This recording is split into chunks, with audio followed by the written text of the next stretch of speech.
here in Swift Current. Our branch is not only a huge fan and support of curling in our community, we're also proud to support the 2023 Nutrien Ag Solutions Western Curling Showdown, as RBC is committed to working with our community to promote and celebrate vibrancy in sport in the community in which we live. Thank you to everyone on the organizing committee for putting this great event together, and on behalf of RBC Dominion Securities, enjoy the tournament. Saskatchewan, you know SaskTel because we're everywhere. Because being everywhere keeps us connected to you. With SaskTel sponsorships, we get to be part of your community. We're here with you, and we're here for you. It's easy to get started. All you need to do is apply. SaskTel cares. Always has, always will. To apply for sponsorship, visit sastel.com/sponsorships.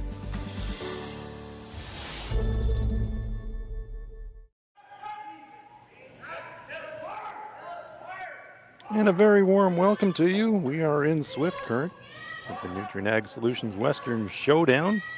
And it is showdown time. Late in the competition, it's a C qualifier game, our feature game today. Korey Dropkin taking on Ryan Wiebe. Hans Frauenhof here along. Very pleased to be joined by Felix Assanin. Felix, welcome. Hey, thank you, Hans. Glad to join you on this game. Triple knockout format here at the Western Showdown. And Felix, you will have played in TKOs, I'm sure. And what's the feeling here when you've kind of fought your way through to a C qualifier game as Korey and Ryan have gotten themselves into a position here in this one? Well, the really nice thing about a triple knockout is even though if you do fall in the C, you're always alive when you're playing. So these teams have a chance to qualify tonight. They have a chance to make the playoffs the same way the teams that qualified in A and B did. And you know the winner tonight is right into it. Like they and then sometimes it's almost an advantage if you do qualify because you've played a lot, you've grinded, you know the ice a little better even maybe than the teams that qualified yesterday and had a whole day off. So for the winner, it's you're back in business. Yeah, I was going to ask you exactly that, and you've really taken the question from me, and I think you explained it really, really well. Sometimes it can be a real advantage just to kind of keep rolling up the sea and fighting your way through because you kind of find your groove sometimes. Yeah, I mean, obviously you're taking cracks at losing your third game every single time you get on the ice, but for the team that does get through, the only downside is you get to tomorrow and you don't have the hammer. But other than that, you've made it to the same point as the other teams have. Korey Dropkin with hammer here in the first. They're playing the Yellow Stones. We'll be playing the Red Stones.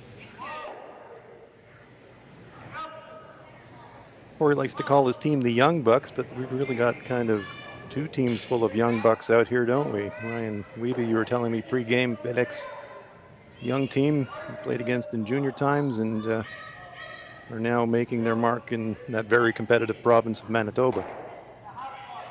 Yeah, it's an up-and-coming team. They've already made it to a couple of Tier 2 events, and they looked sharp in both. So it's obviously from Manitoba. It's hard to make it through that province, but they've made it in juniors. So look out for them in the future. And yeah, like you're saying, Korey, I've played against Korey for a long, long time.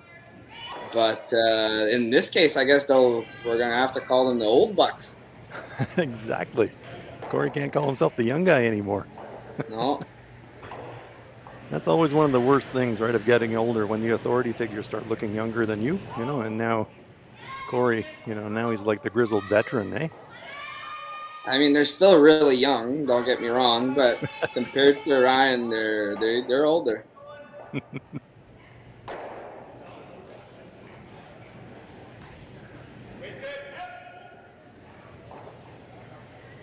Playing the rings here in the first.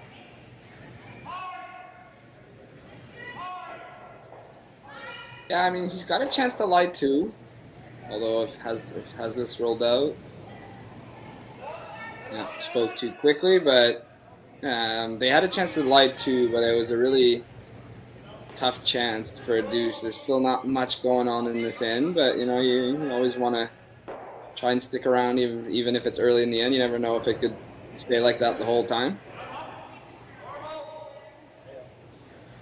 Now, this is there is a corner.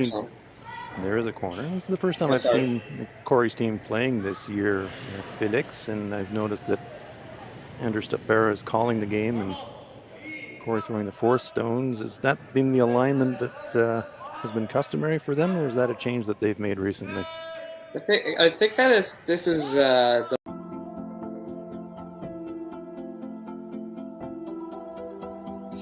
new from this season. Like, they didn't have that exact lineup last year. I think Korey was pretty much skipping and throwing skip shocks last year, but they've made this move. I don't disagree with it. I just don't know the exact reason behind it, but it seems to have worked pretty well. They're well into the top 15 in the world. They qualify for pretty much all the slams, and they were the U.S. team at the Pan Continental, so it's worked well for them. And Korey, of course, the current world and one of the real important, so maybe their rationale might be keeping Korey's brush in the game for more of the game. Yeah, you're right. I mean, Andrew isn't a small guy either, but if he, sometimes it's still at that level, it just the small old details are worth so much that if they do get a small advantage here and there, they'll do it. So here is Andrew Stapera. Imagine being able to stream every... Trying to split the house, get a bit of separation between those stones and create an awkward angle back for Ryan Wiebe. I actually got caught into what I was saying. How did they go from lying only one with Wiebe hitting to that? How did the second yellow appear? We were distracted in our conversation, and all of a sudden we look up and there's 2 yellow stones in the rings. Yeah, did they flash? We'd have to wind it back and look. I'll confess that when we were speaking, I was thinking the same thing, and so I missed the potential flash, but now a chance to go cross house.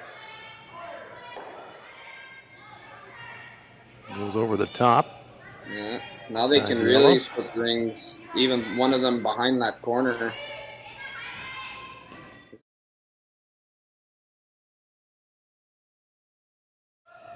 That to score a deuce, an opening deuce, and a really risk-free deuce as well. Yeah, this is real Ken Watson on curling stuff here. Split the rings, trade shots, take your 2 without too much stress.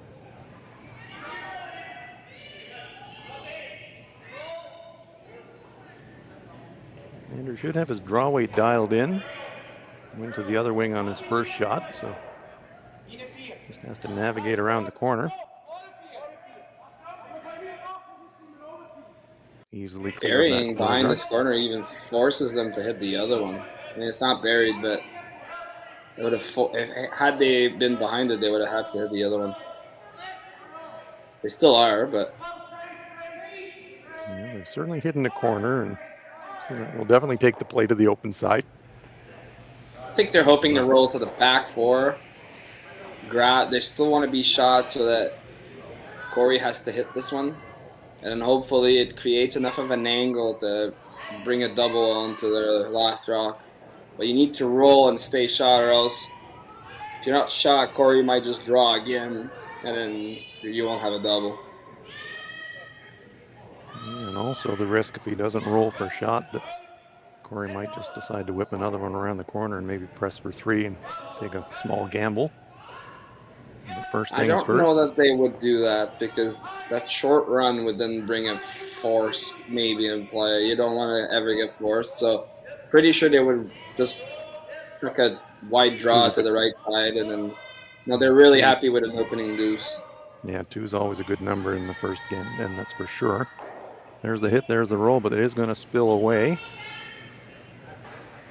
Oh, we're going to know if they're going to draw, but I don't think they're going to go to the right side. Yeah.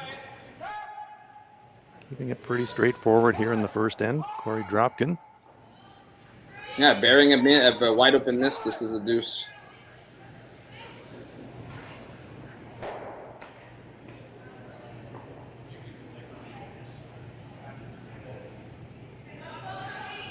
There's Stopera holding the target brush for Korey Dropkin.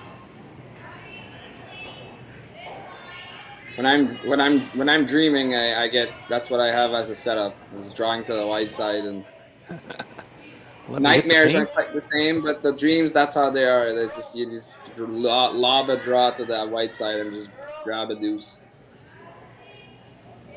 Multiple point ends are typically so hard to come by at this level of competition. So you're right, Felix. You get a chance to have a relatively low risk to fall into your lap. You want to take advantage of it. Howell and Fenner all over this one out of hand, though, if they got the rings. Coast to coast on the brush. And this one is going to come up light. An opportunity lost there for Korey Dropkin. I don't think anybody saw that happening, at least not for him to not hit the rings.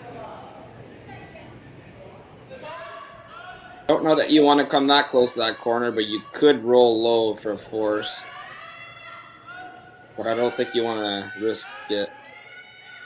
But I think they're pretty much going to be safe with this, and you'll see them rolling open. And I mean, Dropkin is going to get a blank, most likely. Well, at this point, I think Ryan Wiebe is just kind of breathing a sigh of relief. So I don't think he's going to take any extra risk on this shot. I'm pretty happy to give Korey that blank instead of dropping the 2.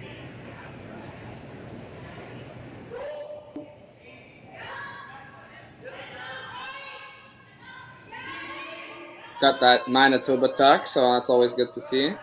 I was thinking the exact same thing. Yeah. Don't really even need to see the guy's birth certificate to know what province he's from. Rolls it right onto the button area. Korey Dropkin with a bit of disgust drops the brush beside the target rock. He's still pretty upset at himself for missing that draw. That's a missed opportunity for sure. You don't get many of those where you can have a really easy deuce in a game. You might never get another one, really. You might have to work for a deuce at that point, but they had it and came up just short. He's gonna still keep hammered for the second end, so it's not all lost, but it's a cliche, but it's so true. As an athlete, you need to have a really short memory. You can't get that one back, so you just have to focus on the execution on the next shot.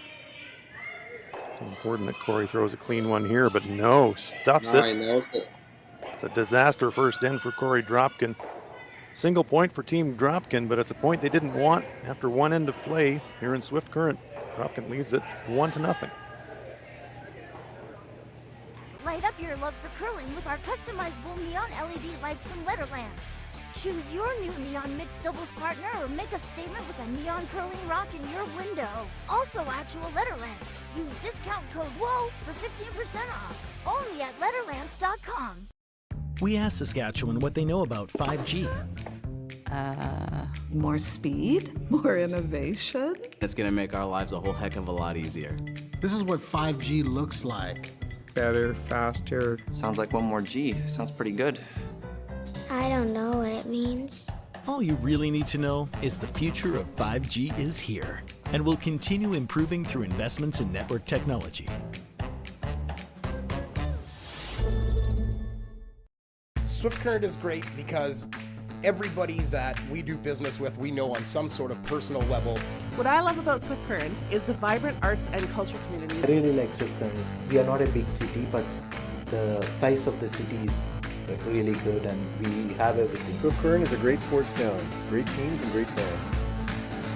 People say, good morning, hi, how are you, even though we don't know each other.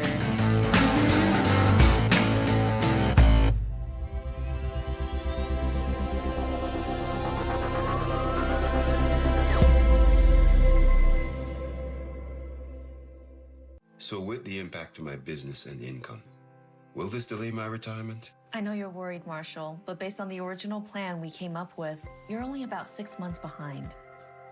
I thought it would be years, not months. You should feel good. Remember, you've got a plan. Thanks. With change comes questions. See the impact of your money decisions before you make them with RBC Wealth Plan.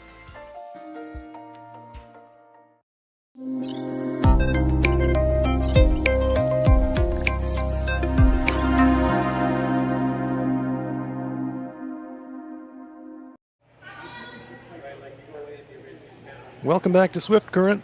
You're enjoying the Nutrien Ag Solutions Western Showdown C qualifier game. Ryan Wiebe of Manitoba taking on Korey Dropkin of the USA. Tough first end for Korey. Missed an open draw to set up a 2, and then to add insult to injury, beat to blank attempt. So we got the single point, they have the lead, but they give up the hammer. Ryan Wiebe will have the hammer here in end number 2. Hans round along with Felix SLN. Felix, tough start for Korey.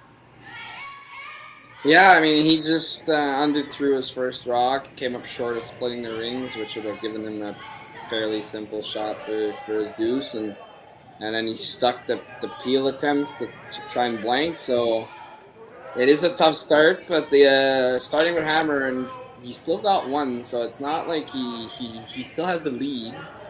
Obviously, he lost hammer, but you know, you gotta, like you said earlier, you gotta have a short memory and just, you know, start over from that point on and just make, especially for Korey himself, like just make your next 2 shots and, you know, get the force rate back, and then it's you got the hammer and you're tied. So like it's not all lost. Obviously, it's the first end only. So I guess it's the best time to make those 2 shots. Yeah, completely agree. Adam Flat setting corner guard quite wide and quite high, maybe so high that may not be particularly usable for Ryan Wiebe. They've also traded a hit in the side there, so at this point, Korey could have peeled the corner guard if he wanted to, but they're decided to put a little more pressure on it. They're just playing towards the middle, which I think that Ryan with the high guard would have done anyways. I don't think he can use that corner. That one slips deep. Yeah, very deep. A rock deep like that is almost act like a guard, if you think about it. It's like there's a guard in front, there's a guard behind it. So there's enough stuff in play for Ryan to build something.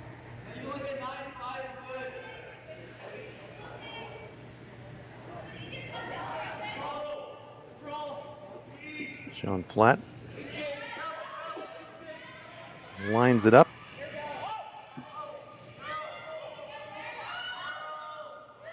See, he throws flat foot, so I would require him to show me his IDs from Manitoba.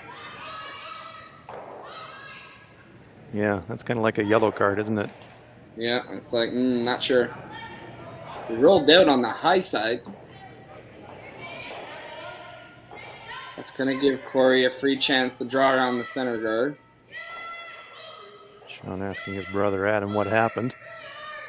But the result. Oh, it's right, they're brothers too.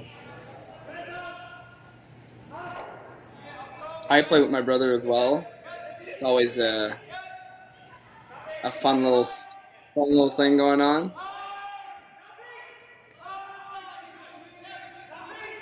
The sport of curling, definitely a sport for families. Right, yeah. I play men's play with my brother. I play mixed doubles with my girlfriend, Lori, St. George, as most people know. But yeah, it's good. It's the sport you could do that way. You can also just enjoy yourself at the club. But like I've played with and against my father, my mother. It's just there's not many sports that you can do that, and it's a really fun experience. You're absolutely right.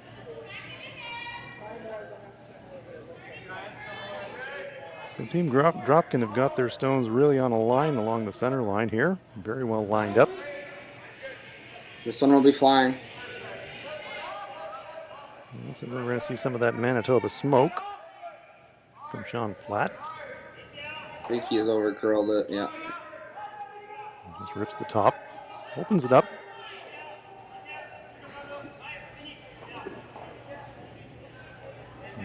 I think the problem here for Korey, though, is he's guarding a rock that's back button. So at any moment, the Wiebe team could sort of switch gears and just draw in there and be shot rock, and then if they have enough space, they could draw for 2 at the end and get the deuce this way. So it's always weird. You're guarding a rock that's behind the tee, but at this point they've got no choice but to do so. They could split the rings maybe and just hope to grab a force. But with the hitting power of a Manitoba team like that, I don't think you want to split the rings too early either, because there's one double away from just blanking. They'll replace the guard. Shot from Andrew Stopera. Oh, there you go. Now See, now they're drawing. Exactly what Felix previewed. It's a little higher. The guard's a little higher, so you got even more room to sort of chase that yellow. They're even trying to tap it, like I said, to create a little more room for a second rock to score at the end. So as much as it's a yellow guard and 2 yellows at the back, it's still like a good opportunity for red. There's a left-handed Manitoba tuck from Tal DeLello.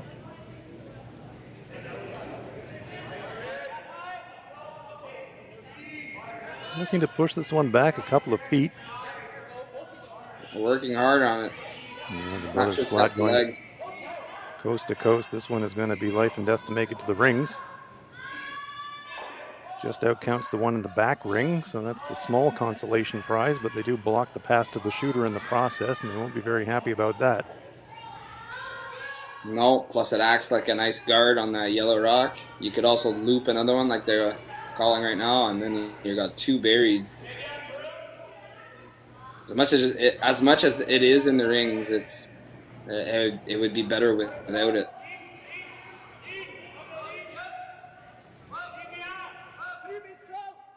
Korey Dropkin holding the brush for Andrew Stopera. Looking to whip one around the pile. Trying to set it right on the pin.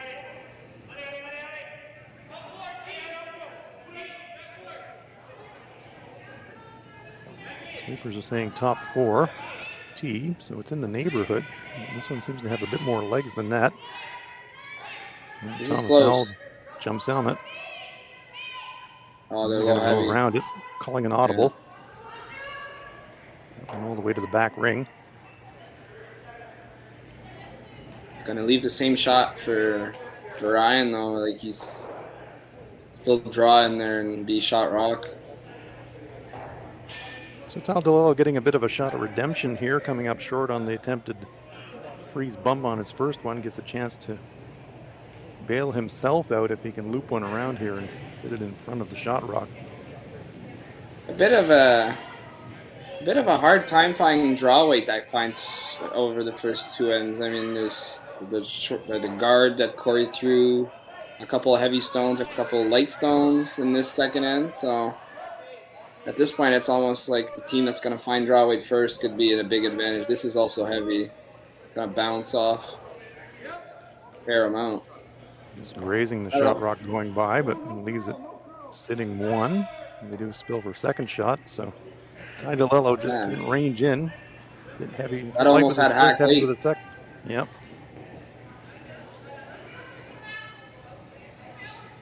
I did notice, I called a lot of games yesterday, and in today's game, it just feels to me like there might be a couple feet more weight and pace, but not a lot. But I think you're right, Felix. Certainly trying to dial it in early, especially with so many rocks in play. Pretty crucial. Yeah, I mean, draw is always... I mean, the rocks were sharpened before, so they're obviously really aggressive. And with time, I mean, they get a little more dull. They still curl a great amount, but then they tend to start gaining speed towards the end of the events, because they're just not as sharp anymore. So maybe this is what we're starting to see. Obviously, they were probably heavy as well, but it tends to happen over the course of a weekend and an event where at the end of the weekend you got just less curl, but then more speed, and it could fool you. Korey Dropkin, after coming up short on his draw in the first end, trying to get down into the 4-foot area, coming up full 8. Much better. Probably a rock Really we can overlap. use on the next one too. Maybe top it a couple feet, inches at least. Very good position for that rock for Team Dropkin. Very annoying for Team Wiebe.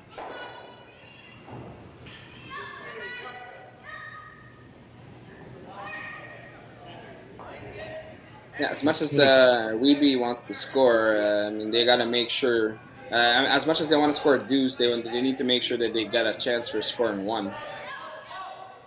So what do you think their best recipe for making sure that they score 1 actually is, Felix? Would it be playing into the 4-foot area like they're playing, or would you think about blowing up the center guard and rearranging the pile? What do you think is the safest bet to try and score from here for them? I like what they're doing. I like the draw. It comes with the bonus that if Korey doesn't make his next draw, then you could get 2, and it's the only shot to get 2. Whereas peeling the center guard into the top 12 to try and get the other rock is definitely not a gimme. Like, you need to move all 3 of your rocks for it to even be worth it.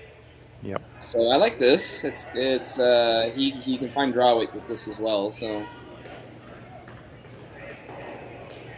still just a draw to the 4-foot, as much as like with all the other rocks, it looks a little different, but it still almost looks like a draw to for the hammer. It's the same thing really. Looks to have a lot of weight. Adam Flatt now sweeping for curl.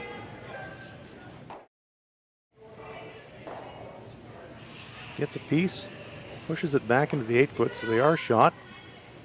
They hit it a little bit on the high side, and so they have left it available as Korey Dropkin eyes it up. Korey should be able to squeeze that out and maybe get a little inside flop.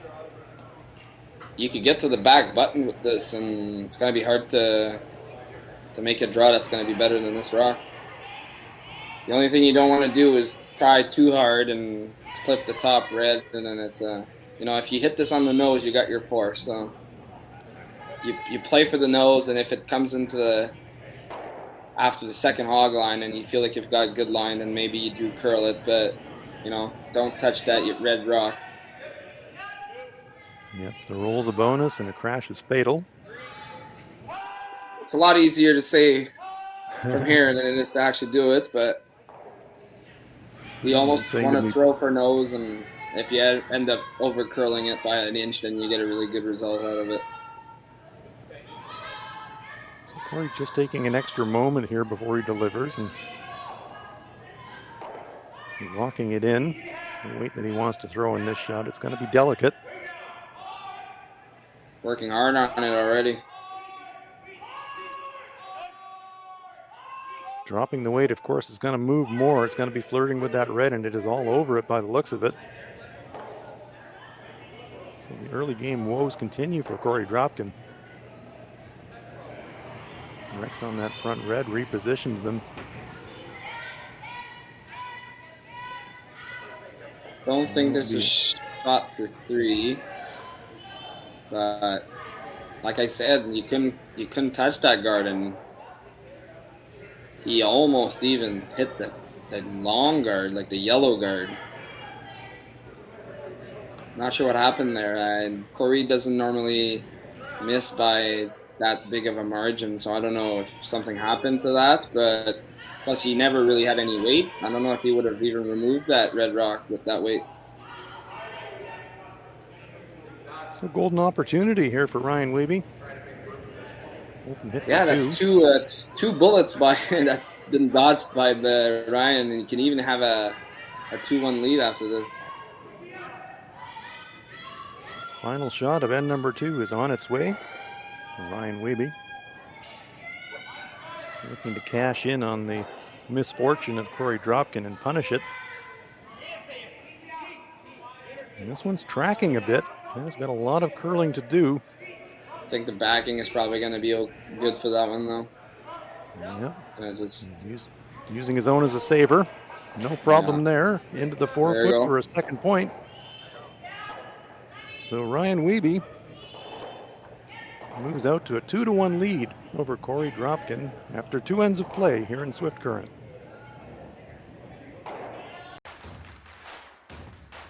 Imagine being able to stream every curling game from every sheet from any event, be it your Wednesday league game, bonspiel, or corporate event. Curling Stadium offers an all-inclusive streaming solution featuring high-quality cameras, ease of use, great reliability, and minimal installation.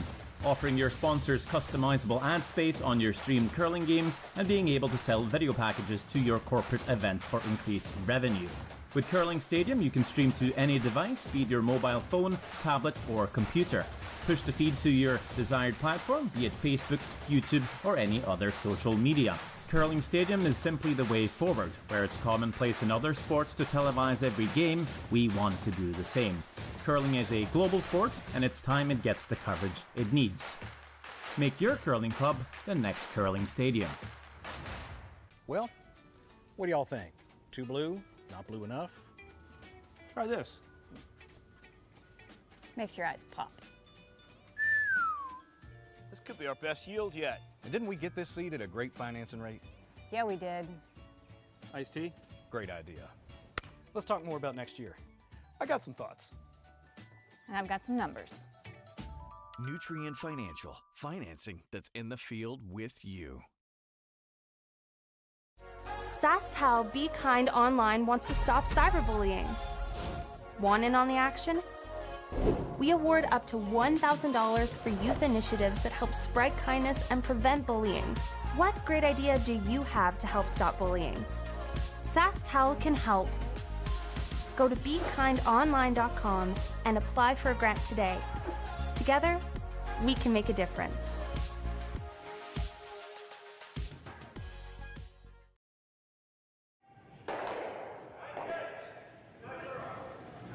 Welcome back to Swift Current. And number 3 in the C qualifier game. Nutrien Ag Solutions Western Shootout. Thanks to the folks from Manitoba that have pointed out that I have been mispronouncing Ryan's name, so it's Ryan Wiebe. So apologies to the good people of Manitoba, and we will get that right from here on out. Enjoying a 2-1 lead over Korey Dropkin. Hans Frauenlob along with Felix Esselen. And Felix, it was really kind of a gift too, wasn't it? Yeah, I mean, the first 2 ends have looked a certain way up until Skips Rocks, and they just flipped around for Skips Rocks. So, yeah, it was a bit of a gift. I don't think he expected to have an open draw for 2. I think he was almost scared that he would probably have to give up a steal. Had Korey rolled to the back button there, but he got away with a deuce and a 2-1 lead. He's already sort of flipped hammer around. You know, he didn't start with it. After 2 ends, it's already flipped around. Or unless that Dropkin scores 2 here, but well, that's a great start for the Wiebe team. It's textbook so far. After Adam Flatt feathered the come-around attempt on the center guard, Thomas Howard being asked to go out to the wing. Seeing more and more of this play, the back quad, as the Americans like to call it, Felix. Is this a tactic that you're seeing more of as well as you're playing competitively? Going to that back corner? I don't know that we see it more than we used to. I mean, it's more of a tactic that you use when the other team doesn't make their freeze. Because if you do, like, they could have drawn an intern there and sort of have 2 yellows in the middle, but then the run back comes in and there's a chance that both get removed. So by putting one on the side there, it sort of, you know, eliminates a run double, or it's really hard to make one. And, you know, you split the rings, you got a yellow that's sort of there on the side, you're just daring them to hit, but it's already a good start. Sean Flatt with the run back. Shot. Yeah, that's a good shot, rolls in front of it too. Exactly right. So I wouldn't say that we see it more than we used to. But, yeah, there's a couple. It happens on a couple of occasions. Obviously, there was a miss that crashed on the center guard. But there's also, like, if they freeze to a rock that's like top 8, which puts them in the 12-foot, you could still do it. Like, even if they've made the freeze, you just, lob a draw on the side and you're sitting 2, sort of forces them to hit it. It's just it's almost like a decoy. Right. If I put it back there, maybe nobody will notice. Yeah. Mark Venner lining it up. He has to whip one around the pile.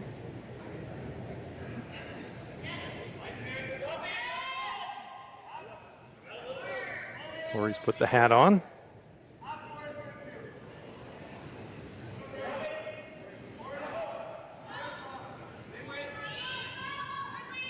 Maybe it's a rally cap. I mean, coming down the sea, you must have played a lot of curling lately, so you do need a rally cap. Well, there's a very, very nice shot by Mark Venner.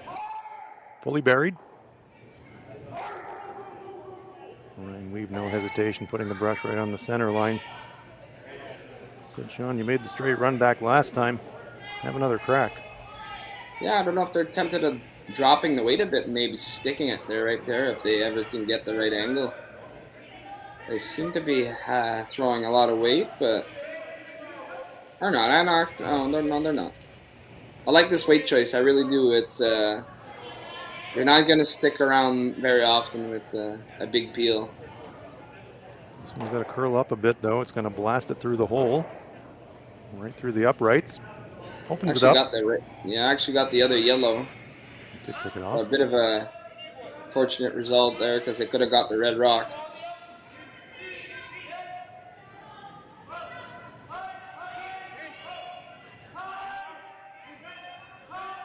Third end to play. Dropkin half hammer here. Andrew Scalpera asking Mark Venner to peek this one, keep some separation.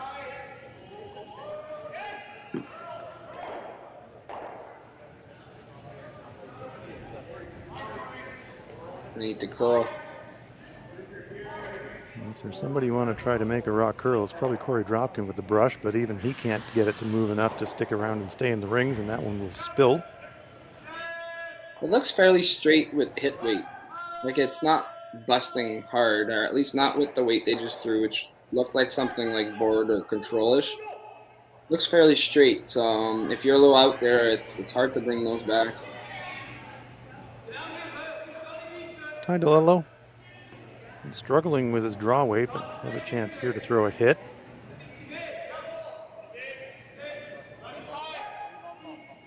If I'm correct, he's got 2 corners to roll behind, so like a wide, yeah, it's like a big wide corner, so there you go. He puts it right in the middle of those 2 wide corners. That is perfectly hidden. Very nice roll.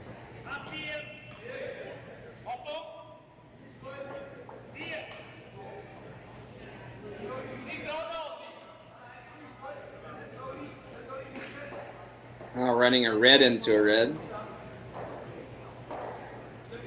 Never a great feeling running your opponent's stones in, but sometimes you have no choice.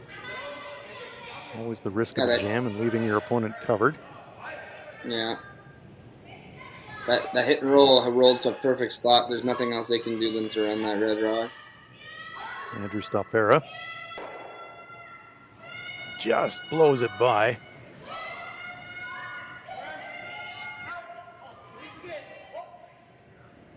Papered it going past, and that red rock survives. Andrew's wondering what might have been.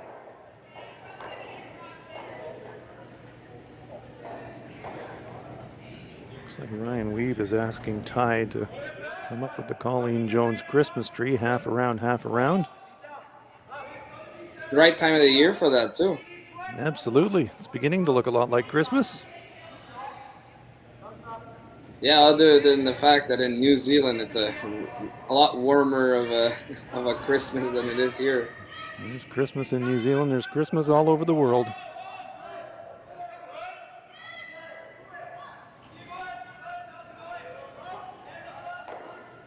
I thought maybe they would split rings instead of this, but kind of works the same.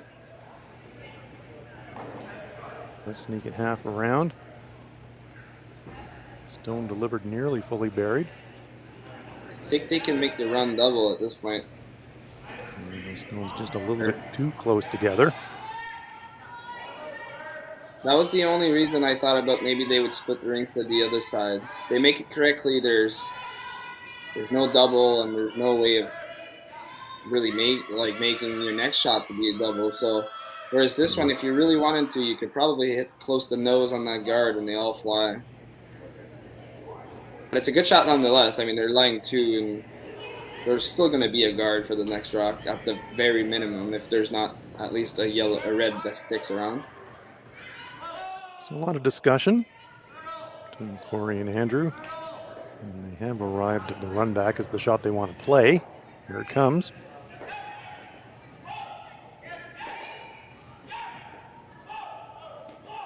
Looking to hit it flush on the nose. And there they go.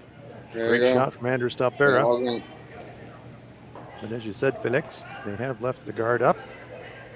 Yellow now, though, so they can run it again next time. And the second it clips it, it's a yellow guard. It's a great shot. That was a really good shot he just made. I needed a perfect angle to get all 3. So, but not out of trouble, though. The force is still on if they can make 2 more of those.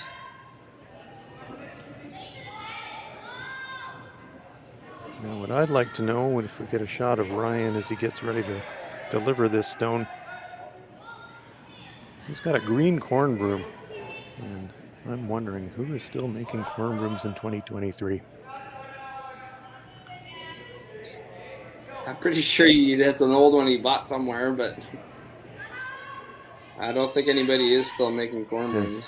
Check that out. I mean, looks like you could swing that corn, and you could still kind of go, Vic Peters style, make the corn fly. The one thing I'm wondering is, wasn't there like a new rule that was requiring somebody to have a corn broom wrapped? Well, speaking of, that one picked. Very unfortunate. Part of our sport. Sometimes a rock will catch some debris. Yeah. And change direction. That went totally sideways, like it hit a wall.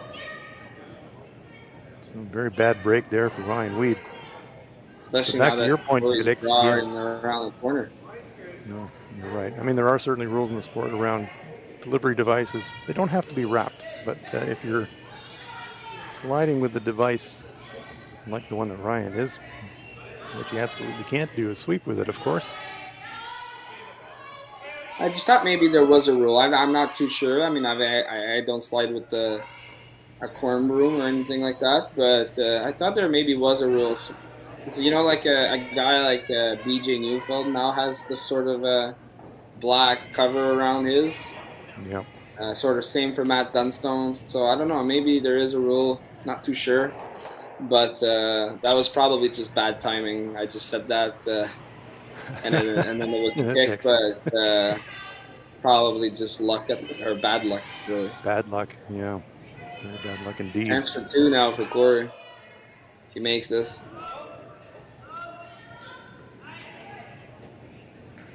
So after having some problems with execution, Korey Dropkin looking to take advantage of a little bit of misfortune suffered by Ryan Wiebe on the pick.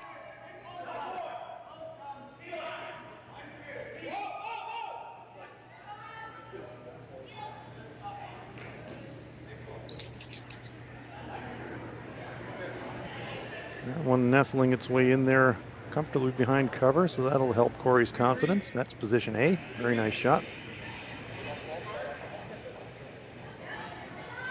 Yeah, you couldn't put that any better. If you were to place it with your own hands, that's exactly where you'd have that rock. So I don't know. Maybe you try and corner freeze this, but still be shot. But it's got to be really on the corner to still be biting that 4-foot. So tough shot, tough little shot for Ryan.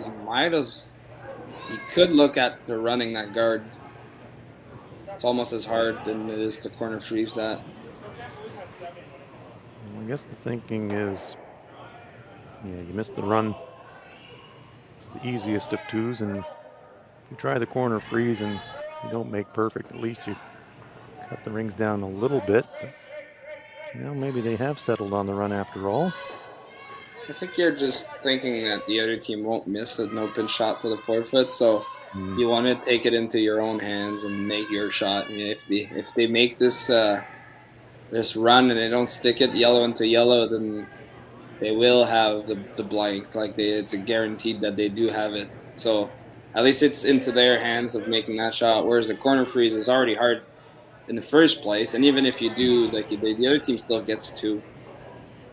Or you'd have to really be on a really small angle of that yellow to still be shot. So I think this is the easiest of the two of them.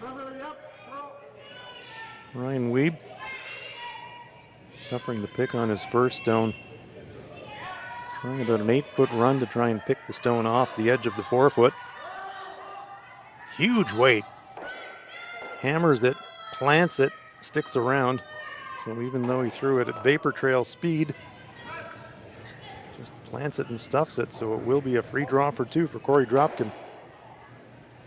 And a wry smile in the background from Ty DeLello. You could try that 10 times and that wouldn't happen. Yeah, that's pretty. That's also unfortunate. With the weight that was coming in, it had to be exactly on the nose of that second rock to stay in the rings, but that's exactly what he did. So a chance to get it back and a chance for redemption for Korey. The first two ends did not go their way, or at least not his way. It looked like they were doing good until they weren't, but chance to get it all back here and grab the lead again.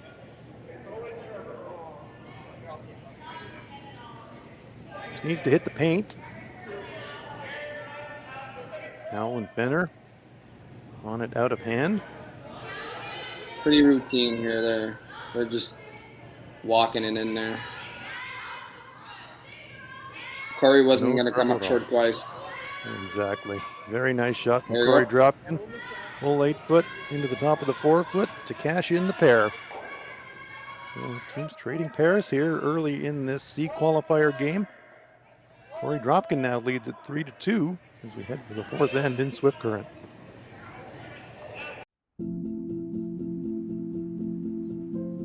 I've been farming on my own right for 40 years now, I think. It's a very wholesome enterprise. You have very, very busy periods when you have to go hard. So many of our windows are so tight that you just can't afford to miss a couple days of seeding. When a producer places their trust in us, that when it's time for them to be able to make their living, we're going to be there.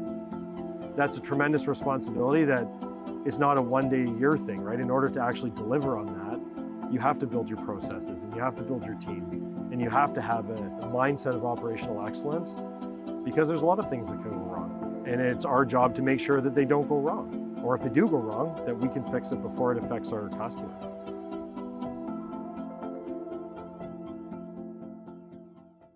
So with the impact to my business and income, will this delay my retirement? I know you're worried, Marshall, but based on the original plan we came up with, you're only about 6 months behind. I thought it would be years, not months. You should feel good. Remember, you've got a plan. Thanks. With change comes questions. See the impact of your money decisions before you make them with RBC Wealth Plan. Light up your love for curling with our customizable neon LED lights from Letterlands. Choose your new neon mixed doubles partner or make a statement with a neon curling rock in your window. Also actual Letterlands. Use discount code WHOA for 15% off. Only at Letterlands.com.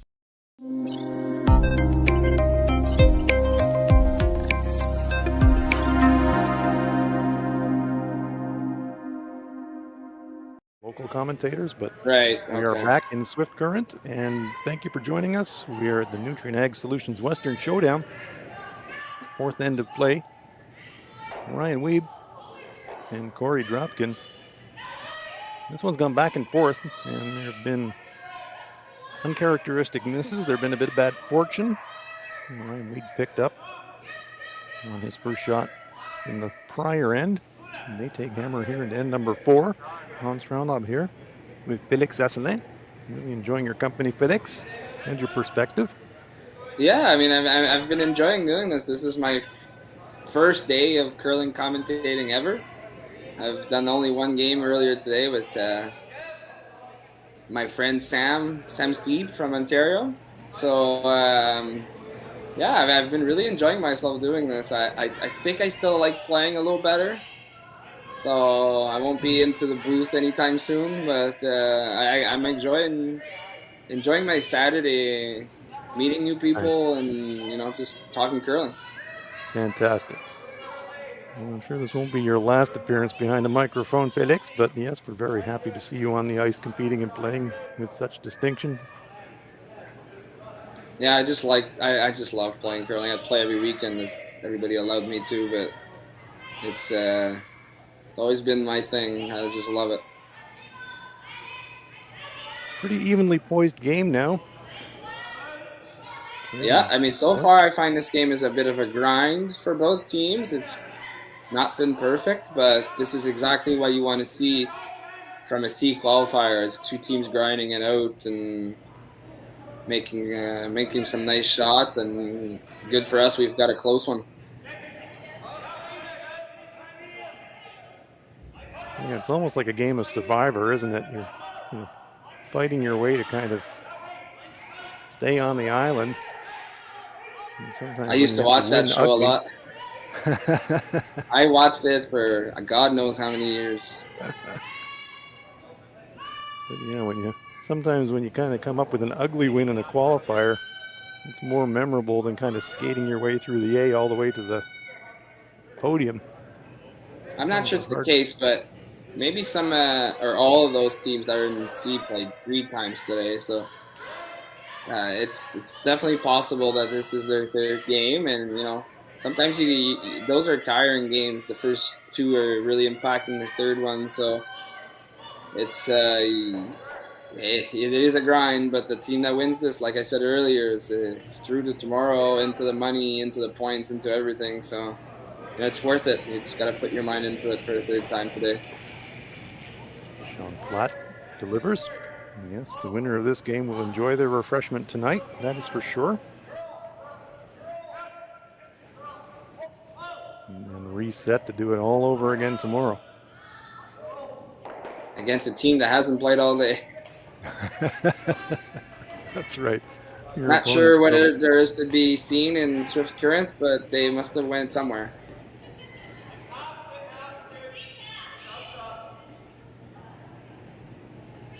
So 2 Weebstones sitting front 8-foot, side by each. They won't be sitting there for too long. Pretty sure they'll be flying right there. Anders Stopera holding the brush for Mark Venner. He's going to have to squeak the guard to make, but it is makeable.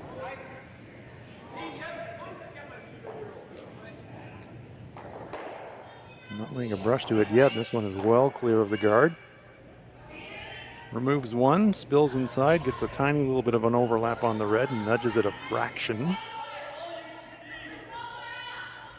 Surprised he didn't come to, I mean, he was trying to double, but I expected him to be really close on that and flared it a little wide, and with that weight, there's no chance it comes back. Not bad though, like he's still been on that, a bit on an angle on that red rock.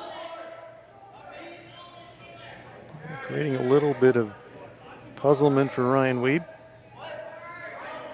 Sean Platt stands up in the hack, and we're going to have a bit of a conversation about contact point and the weight you want to throw. I guess you're debating on if you're hitting this high side and sort of spreading your 2 reds around, or if you're trying to play hard for the low side so that you do remove the yellow rock and you sort of line another one behind the center. Not sure which one they picked. It's kind of nice to have the option. Either of those 2 results would be pretty good for Team Wiebe. Yeah, you just don't want to nose, basically. Right. Because then you're probably giving up away a double right back. This looks tight. Adam Flatt jumped it right out of hand, and this one is all over the guard. Korey Dropkin comes out to Sweeping off line. That looked tight all the way. Could that be a situation you were just speaking, Felix, about teams playing multiple games? Is that just a tired slide? I don't know. It's definitely possible, but those teams are young and fit and stuff like that, so I'm pretty sure they're ready to play a third game in a day. It's not a problem for them normally, so I just think he probably slid a little tight on that one, and then it's this ice curls, so.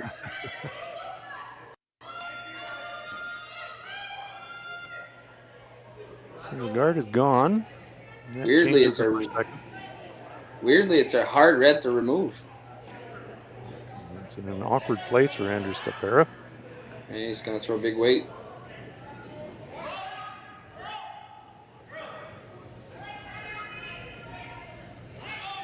Great look at it from the delivery end. Watch the rock fly. There you go. Needed that weight to get that out. There was not much other way of removing that red, even if it wasn't guarded. It was hard to remove it with anything else than peel weight. So Stapera gets the job done. Still corner guards up for Ryan Wiebe. Probably can make the double and roll in this one. Ty DeLello lining it up. Doesn't Ty have a brother as well? He may do. I think he does. I feel like there was another DeLello before. Makes the double, gets a little bit of a roll, doesn't get underneath cover, but he does remove both of the Dropkin stones.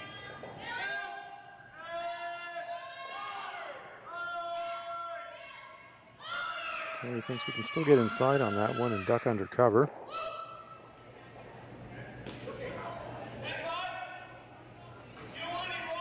It would be so tight to the guards that would turn the run into almost a potential jam, really, wouldn't it?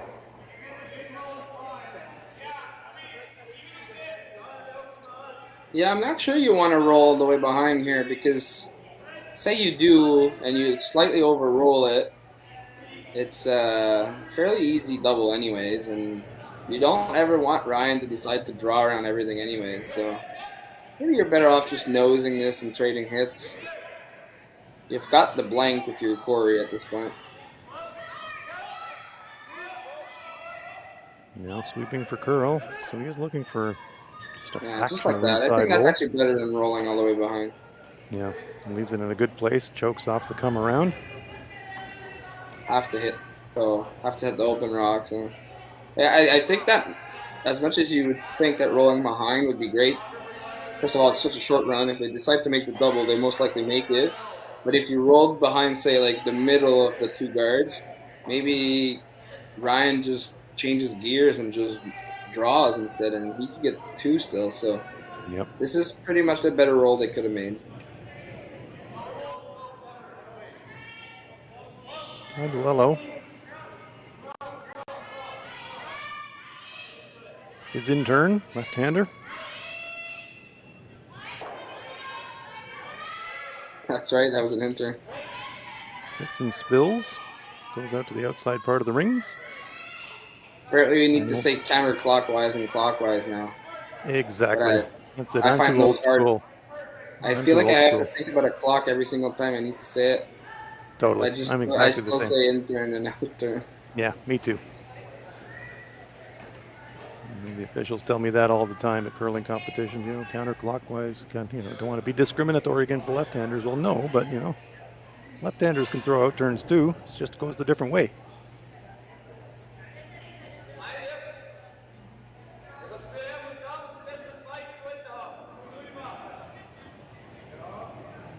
I just call them inside outs and outside ins, I guess.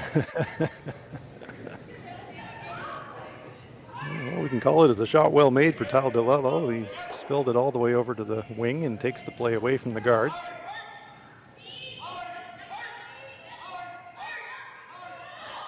Mark Fenner trying to hold line here. Good shot. Drops into the 8-foot. Nice shot.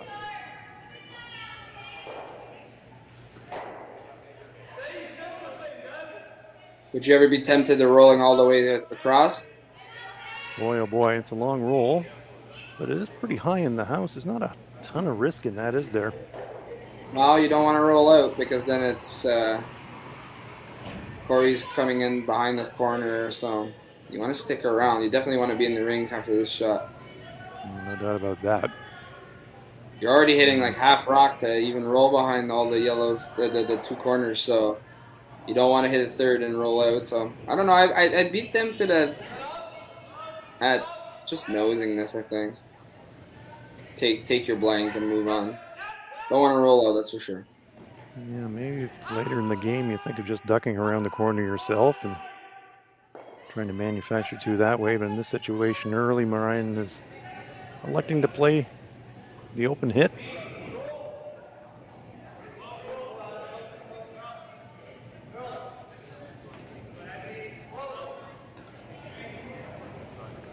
The brothers flat, guiding this one towards its target, right on the nose. Yeah, they went for the nose there. They didn't go for any roll. Korey can, okay. He can try as hard as he wants. Even if he rolls out, it's still just a blank, so you can throw a bit more weight and try and half rock and roll all the way across, and you'll see a force if that happens. If not, then we got ourselves to blank. Felix, we often have really interesting discussions in this sport around what's the kind of weight to throw when you're trying to make about a 6 or 7 foot roll like this. What would you like in this situation for best chance of making the shot? I mean, I think you need to increase the weight on this one, obviously, because it's a long roll. But it's whatever weight you feel confident in throwing. Maybe something like control instead of board. Well, you'd throw a bumper weight if you were trying to stick it, but now that you're trying to roll all the way across, I think you would throw control. You could look at throwing inside out, and Korey's intern, just because you get a little more action with that kind of spin than you do off the out turn. But it's a free try, so that's a good thing. Yeah, no doubt about that. There, so it's probably going to look to be a blank. Thomas Howell trying to promote curl there at the end. Gets a little bit of inside roll, but sits right in the open for Ryan Wiebe. So blank attempt coming up. Saw Korey Dropkin beak a blank attempt in the first end. I don't wish any ill will on Ryan. It seems routine, but sometimes is not.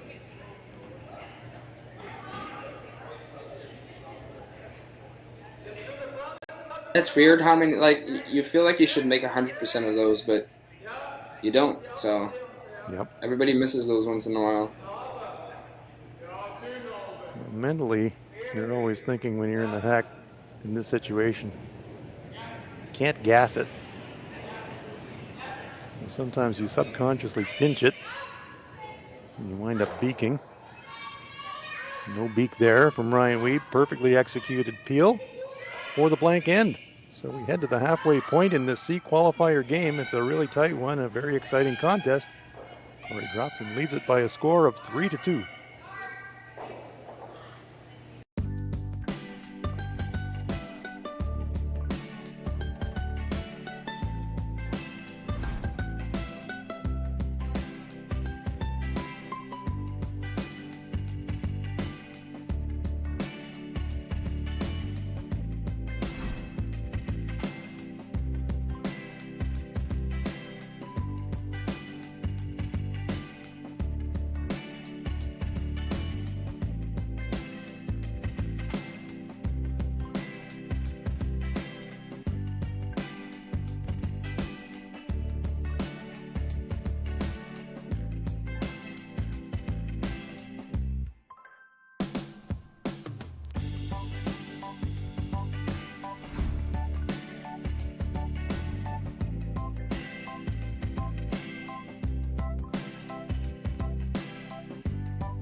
I've got the bill. Well, now I've got the tip.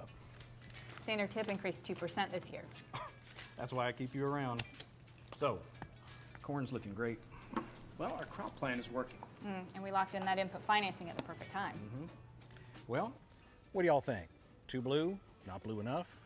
Try this. Makes your eyes pop.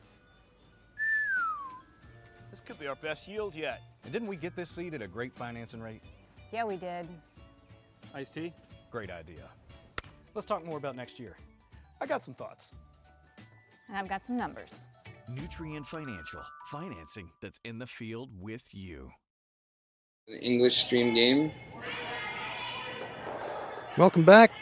We are here in a Swift Current C qualifier game, and it is a dandy. Lead Korey Dropkin. Tight contest. Dropkin with a 3-2 lead. Lead blanking the fourth. Getting hammer here into end number 5. Glad you're with us. Hans Fraunlub along with well-known Quebec and Canadian curler, Canadian mixed curling champion Felix Esselan. Felix, really anybody's game from here. As you said earlier, it's a bit of a grind, but somebody's going to prevail. Yeah, but those are sometimes the best games too. The little like you're a little scrappy, and you're really grinding to make shots that sometimes you feel like you make automatically. But it's given us a good game so far. There's been rocks in play every end. The last one was a blank, but there was still the 2 corners that could have been used at any moment. So far so good. Now we have 3 guards, and that was a missed shot from that draw, but it's been creating a lot of offensive play, so I'm good with that. Me too. A little overlap. Andrew Stopera asking Mark Fenner. Those overlap guards to whip one around it.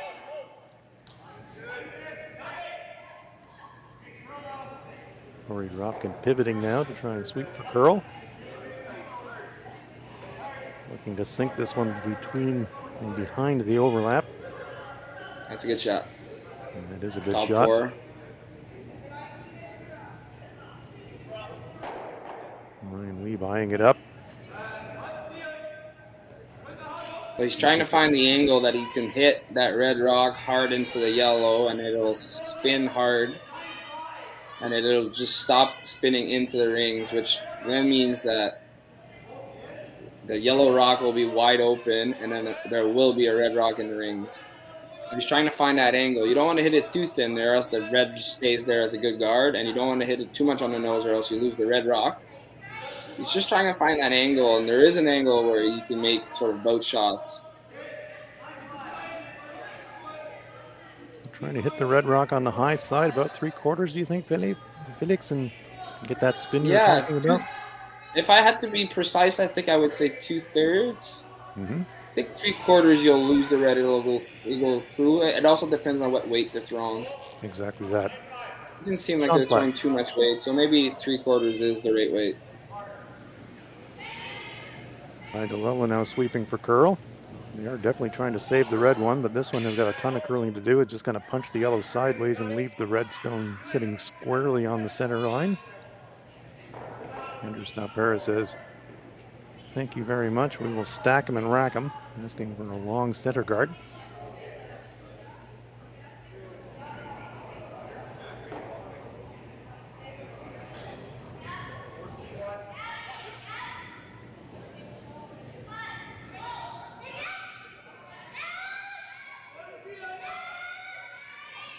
Mark Fenner. After making that very nice come around on his first shot, now has to dial it back about 20 feet to try and throw a long guard. That can be a really hard adjustment to make. Those long guards are hard. Because you look like a fool if you hog it, and then if you throw it too close to the rings, it's an easy double peel. So they are hard. Like, as much as you think that they're the closest rock you could throw to the thrower's perspective, but like a good old guard that's a foot over the hog line is hard to make. Absolutely. Credit to the players that can make that adjustment, because you're throwing a number that you are not accustomed to throwing very often. That's a draw weight.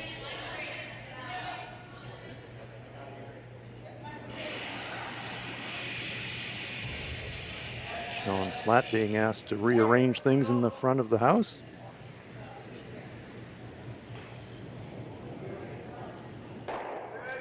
Single peel. He didn't throw much weight on that. That's obviously the reason it overcurled, but I thought they would throw a little more weight. So same situation, just one rock later. So still good, still very good for Korey.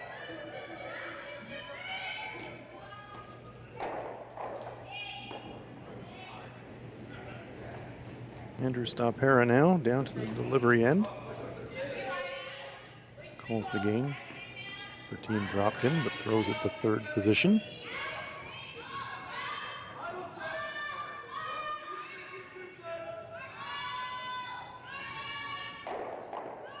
Fenner and Howell on the brushes. Andrew's turn to try the long guard.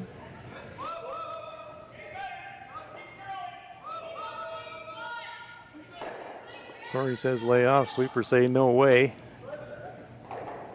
There you go. The consequence. Yep. I should stop talking. Well, that is a hard shot, right? Because you know, if you throw it mid, you throw it tight, you've probably taken yourself out of the end. So psychologically, you're thinking, just pull it back a little bit. Yeah, he just tried too much, and that happens. He tried too hard to get it just over the hog line, and he forgot to throw it. Yep. Now it's back to being sort of neutral. Still need to make a run back, but there's only always going to be one guard, so.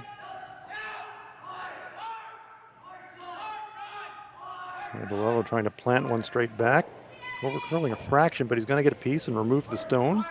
Has he got enough momentum to push it out of the rings, though? Just. It's out, yeah. That's big that rock is out.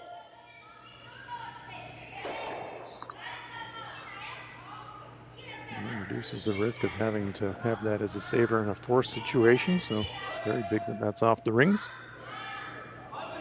Andrew Stopera now knows that he has to buy the team around and tidy up.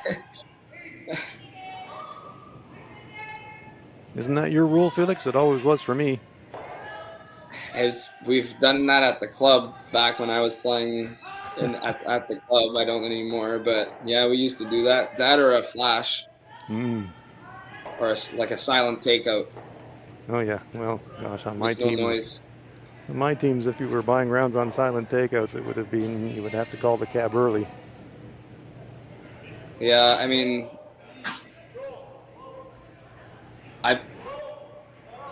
I played an event, I don't know how long ago, where it was sort of like a team shot every single time that we had a flash or a hog rock, but like it starts and it's fairly easy because nobody's gonna flash and nobody's gonna hawk, but you got to a point in the night where everybody started flashing and everybody started hogging rocks because it's just so yeah. You can get it pretty ugly pretty quickly. Still, but yeah. Oh, well, no fun for Ty Delello. Getting spilled off the rings, and so now it's a free shot here for Korey Dropkin. Got center guards up, and the 4 foot and the button are beckoning. Yeah, absolutely needed to stay on that last one. Just needed to force them to hit it. Now it's they have a center guard. Team Dropkin's got a center guard. It's a red guard, but they can draw around this one and be shot rock at the top of the 4 foot and put pressure. Korey Dropkin lining it up.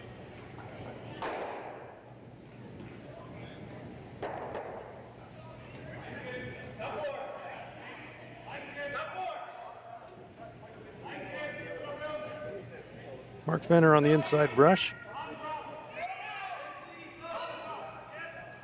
Now the switch. Comfortably clear of the center guard. Now they're looking to kind of take it as deep as they can. It's got great line. They want to bring it full 4 foot. They're going to bring it full 8. half around. Runnable. Good enough to force the run back. Yep.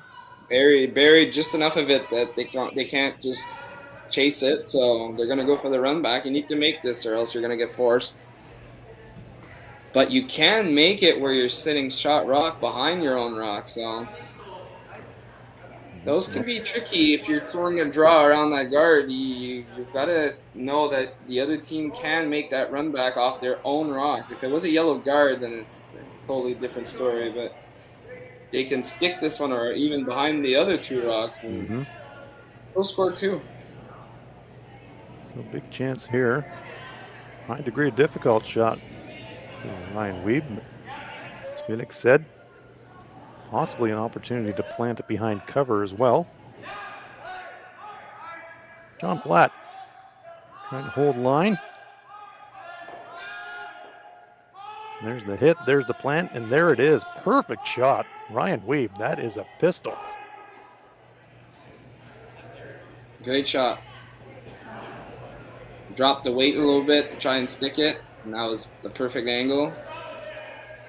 And now the decision time for Korey is you could probably play the red, yellow, red, and just blast everything out. Or you draw, and if you bury it more than you did on the previous one, you could force. You could always draw to the back 4 foot and be totally buried. So it's decision time. It depends. This is the 5th end, and there's a big decision to make because having hammer and 6 is a big deal. Exactly. You play the double run, you pick it off, but it's an auto blank for Ryan. You take the hammer into 6 with no consequence whatsoever. But if you do decide to gamble and come around, you run the risk of dropping a pair as well. So it is a big choice. 8-end game, of course, so control of hammer in the 6 matters a lot. And they're going to play the double run by the looks of it. It's not automatic. There's a little gap between red and yellow. I think as long as you hit the right side of that red rock, you're okay. You're always going to drive that yellow back into the red. Like you said, it is an auto blank if they do.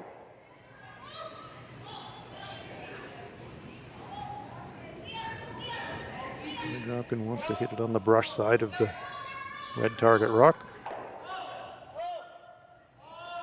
He'll be able to clip out the stone just delivered, well, raised in there actually by Ryan Wiebe.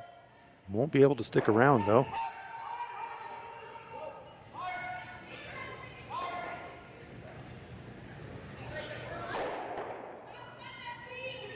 There they go.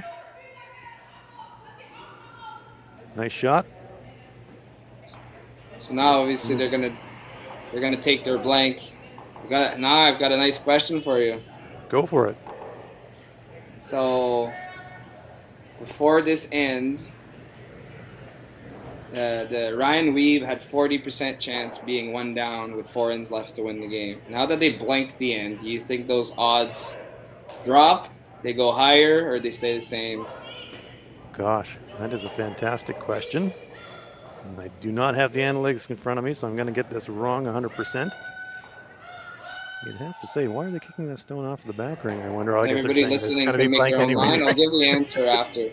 They're just trying to get ahead of themselves, recognizing, just tidying up. It's going to be a blank. They're trying to sneak the stone into the rings. And a bit cheeky there from Andrew Stopera. You'd have to think their chances are better, but we'll come back to that after the end break. It is a blank, and we will head to the 6th end. Ryan Wiebe with the blank, trailing by 1. Come back to us.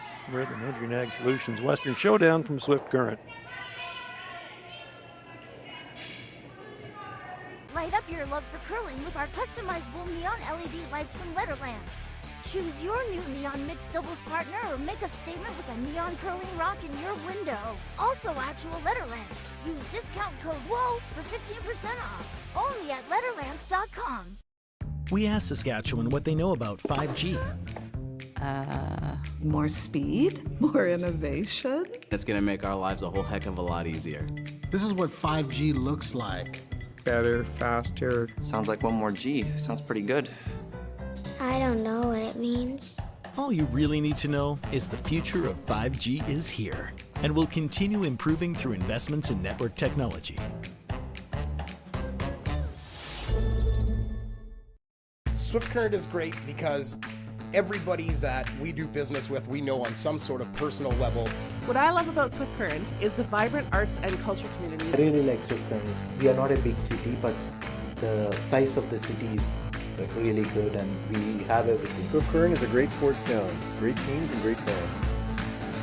People say, good morning, hi, how are you, even though we don't know each other.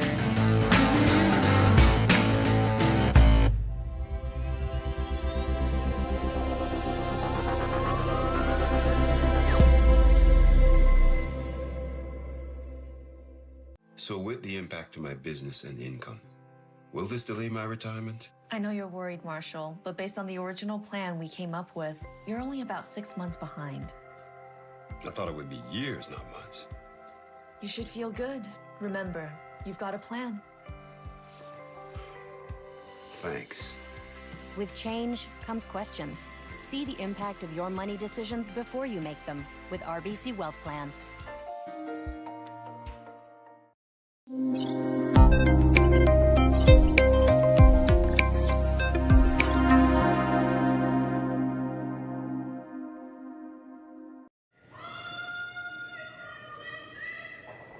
And welcome back to Swift Current at the Nutrien Ag Solutions Western Showdown C qualifier. Ryan Wiebe, Manitoba. Korey Dropkin of the USA. Team Dropkin with a 3-2 lead. Team Wiebe blanking the fifth end. No consequence blank and a no hesitation blank, but Hans Fraunhoff along with Felix Asselin. Felix, just before the end of the end, you raised a very interesting question. Let's revisit that. Yeah, so an interesting question happens when the fifth end.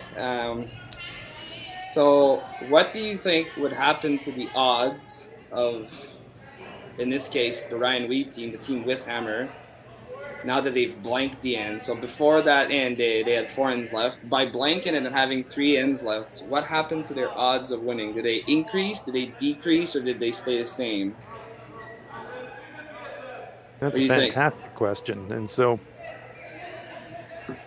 you've chosen to blank to have 2 hammers, and that's saying that you believe that in one of those 2 hammers you're going to score a multiple point end and win the game. And that's your logic for blanking.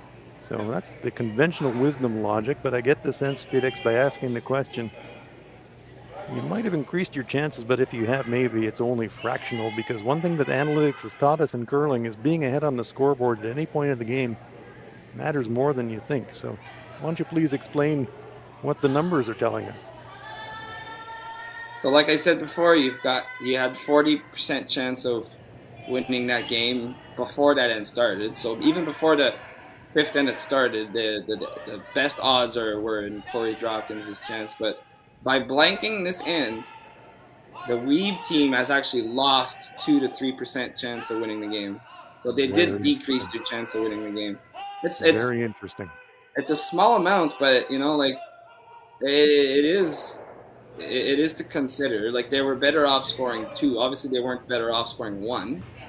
But by blanking an end, which they did keep hammer, the team that was ahead is keeping this advantage and actually increased their advantage of winning the game. It would be really interesting to know what the numbers would tell us in that situation. If Ryan, against every bit of curling instinct that most of us have grown up with, would have chosen to score in that end. I'll bet there aren't very many reps on that, because not many teams would actually do that in that situation, but it would be interesting to see what the results would be.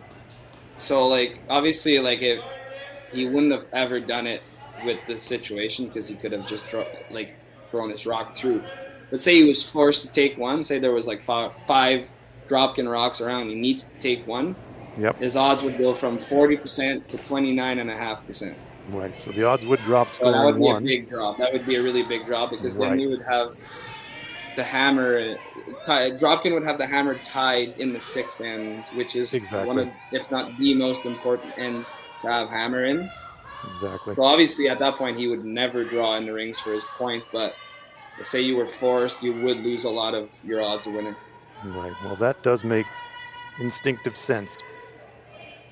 It does, but yes. Very, very interesting that in the situation there where he had the chance to blank, well, you obviously have to get your 2 somehow versus blanking to change that odds in that fractional way. But very, very interesting stuff. One thing that has really emerged in our sport over the last decade in particular, competitive players like Felix and the top teams paying much more attention to those game situations and making different choices. And now with the evolution of not only the 5 rock rule, but the no tick zone affecting choices as well, and consequently the odds around those choices, players and teams and coaches are looking at this all the time now. 3 drops. Yeah, it's been it's something that players of high level used to do unconsciously. You know, you decide when to take your pointer, when to play aggressively or to blank. Everybody used to do that already. Now there's a little more analytics in play, and you know, shot data is starting to really become a thing. So the top teams know these odds, and they know what are their odds when entering a game and when entering an end. And you know what's the better result. They know all that stuff. So it's becoming a part of the game that we need to take a look at now, because it's important, really important. So right now, Korey Dropkin is lying 3 in the 6th end. And that guard on the left side is a corner, but it's a little high, I would argue. It's going to be hard for Ryan to put a rock behind that. That's not going to be chaseable. So not much to do for Korey, but to just keep lying 3 and try and get a force, keep the hammer for the 7th. Hit and roll attempt by Sean Flatt. Hit maybe the tiniest sliver of a corner, but pretty accessible here for Andrew Stapera. Maybe you need to avoid the jam. I'm not sure if that rock is a problem or not, but can't quite see where it is. Won't be a problem anyway, so nice nose hit. Very nicely done. The important thing on that shot was to not bury a part of that yellow rock, or else that hit and roll that Ryan is going to try would have been fully covered. But now if they even make the roll, you can run your own yellow. So that was really important to hit the nose on that last rock. Keeps the run option alive for Team Dropkin. Tied to Lello. Trying to change the equation a little bit for Team Wiebe here. They've got the hammer, but they have not been anything like in control in this end. Noses is going to pick the one off the back. Nope, just skates it by. Team Dropkin just content to trade shots here.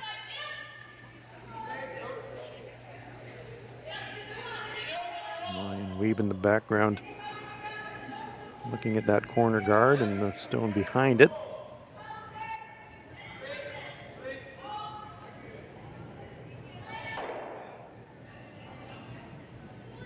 What do you like in this situation, Felix? I think it's a bit of the same scenario. You just do not want to overlap rocks. You can nose this, or you can make the roll. I think the roll could walk into an easy double. Maybe Team Wiebe would be tempted to go for it and try and get a blank out of it. So I think I would just nose this for now. Just, you know, keep your rocks separated and hope that you can keep enough of them till the end of this end so that you can get a force, which right now looks like a bit of a cheap force. They're going to make the roll.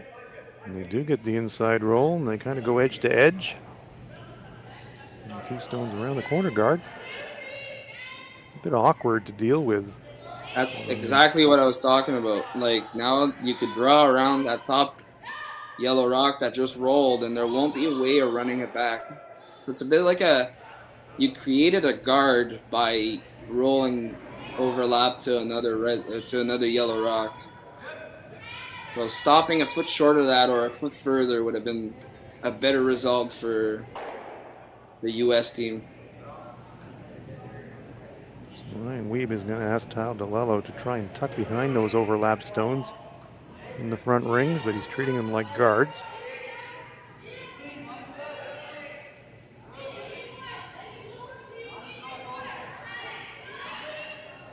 This is the opportunity for Team Wiebe to turn this end around with the hammer if they can sink one here.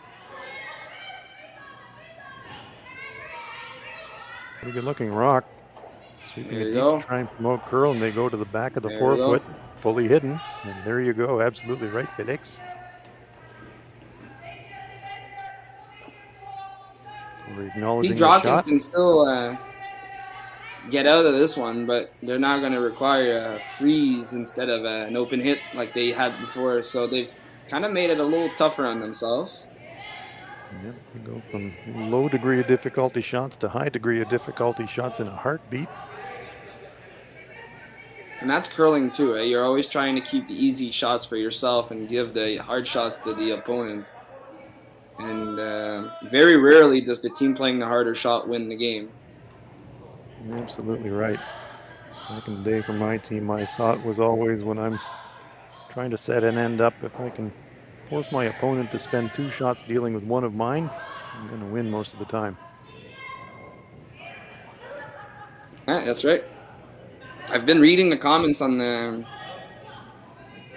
stream, and people really do seem to like the winning probability thing. So if I ever see another one, I'll ask you again.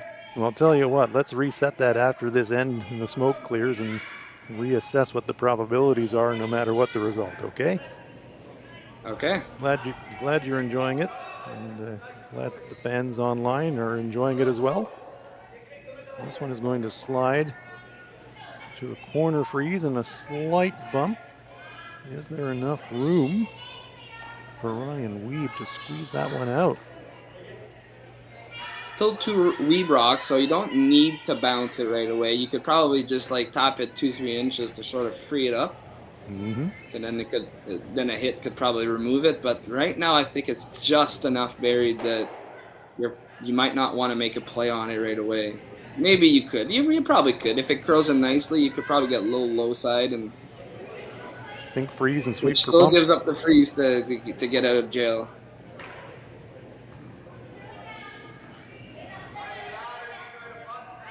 A nice come around the overlap front stones. Yeah, they are going to have a go, which is cool. Yeah. Because he did put the broom down, but now they're rethinking about it. But he did put the broom down with something that needed to be at least a tap. You tap and roll inside, and Dropkin doesn't make a nice freeze. You get 3. Exactly that. This is the chance to grab control. Big moment in this game right now.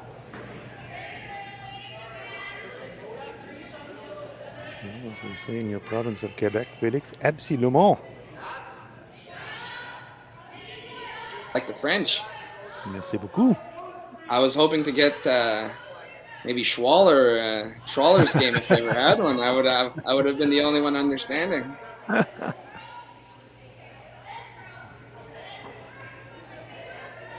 to little holding the brush.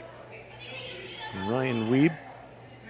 You think the play is a very, very gentle tap on the shot rock, hoping to get slightly across nose and push the Dropkin stone back at least a couple of inches, and maybe a couple of inches more than that, and they could be lying 2. Big moment in this game. 3 inches, they free it up. I think it's already a good result. And if they do get more weight than that and are able to lie 2, but this is holding out there. Still on the other side of the center line. Adam Flat doing whatever he can to promote curl, but that little bit of extra weight just tracked it straight and it was right through. That was close to backline plus, wasn't it? Yeah, it's that was too much weight for that kind of shot, for sure. You needed the minimum amount of weight to make that, to get that the most curl you could possibly get. You probably needed to get your sweeper to carve it right in there instead of the straight sweeper. But it was a really precise shot to make. Those are hard, definitely. Now a really good setup for Korey. He can force a draw to the button without any backing or anything. So he made a good enough shot on his first one to force a tough one and got the miss out of Ryan. Now we're playing in the 6th end. We've been talking analytics, and we will talk analytics more at the start of the 7th. We will promise we will reset the situation after this end and look at probabilities. But thinking ahead now, Korey Dropkin, are you satisfied with the force at this point? Or are you thinking, take a little bit of extra risk, press harder, go for steal? Would that make a big enough difference, or are you happy enough just to lock in the force? Obviously here, you only don't want to give up a shot for 2. So you don't want to put this in a spot where they can sort of make a double and get 2 out of it. I'm not sure there's even such a spot, but anywhere short on the center line side, anywhere short of the top button is going to be a force regardless. So you could go to the top 4 and just lie 2. Well, that's what I was wondering, if you just went. I think you can, yeah. If you're on the left side of that back 4 yellow, there's no way of making the double, keeping the shooter and everything. And I think they could be going for that, to be honest. I think it's worth it. Shot's on its way for Korey Dropkin. We're going to find out very shortly where they want to leave this stone. Benner and Howell on the brushes. As Felix said, first thing they want to avoid is any possibility at all of leaving Ryan Wiebe a shot for 2. Ends up they just threw the guard. Yep. So that tells us Good they're shot. happy with the force, and it is a good shot.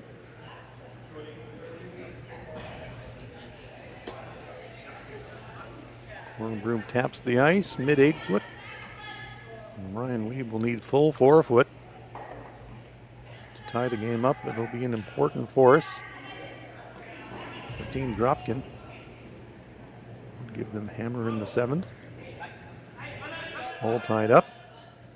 And if Ryan does convert, or even if he doesn't, Felix will have a look at the analytic situation and paint a picture for us around probabilities the rest of the way. But pretty much a must make here for Ryan Wiebe. Yeah, I mean, especially for the analytic parts, it'd be good if he made it, because it makes it a lot more interesting if he makes No this. doubt. The sweepers have been going on and off on it, so they're definitely close. Switching now. Adam taking the inside carve part. Really working it hard. They need to get full 4, and they come up just a fraction short, so it is a steal of 1 for Korey Dropkin. Didn't seem too concerned with the weight halfway down, but they had to pound it all the way, and it comes up a couple of centimeters short, so it's a huge steal of 1 for Team Dropkin, and they lead it 4-2 as we head for the 7th end in Swift Current. Imagine being able to stream every curling game from every sheet from any event, be it your Wednesday league game, bonspiel, or corporate event. Curling Stadium offers an all-inclusive streaming solution featuring high-quality cameras, ease of use, great reliability, and minimal installation. Offering your sponsors customizable ad space on your streamed curling games and being able to sell video packages to your corporate events for increased revenue. With Curling Stadium, you can stream to any device, be it your mobile phone, tablet, or computer. Push the feed to your desired platform, be it Facebook, YouTube, or any other social media. Curling Stadium is simply the way forward. Where it's commonplace in other sports to televise every game, we want to do the same. Curling is a global sport, and it's time it gets the coverage it needs. Make your curling club the next Curling Stadium. Well, what do y'all think? Too blue? Not blue enough? Try this. Makes your eyes pop. This could be our best yield yet. And didn't we get this seed at a great financing rate? Yeah, we did. Iced tea? Great idea. Let's talk more about next year. I got some thoughts. And I've got some numbers. Nutrien Financial, financing that's in the field with you. SaskTel Be Kind Online wants to stop cyberbullying. Want in on the action? We award up to $1,000 for youth initiatives that help spread kindness and prevent bullying. What great idea do you have to help stop bullying? SaskTel can help.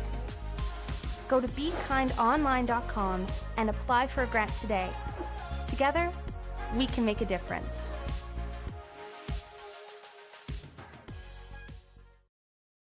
Analytics.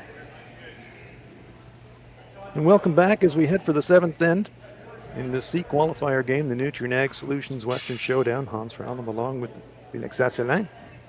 Korey Dropkin with a big steal of 1, giving him a 2-point lead in the penultimate end, the seventh end of this game.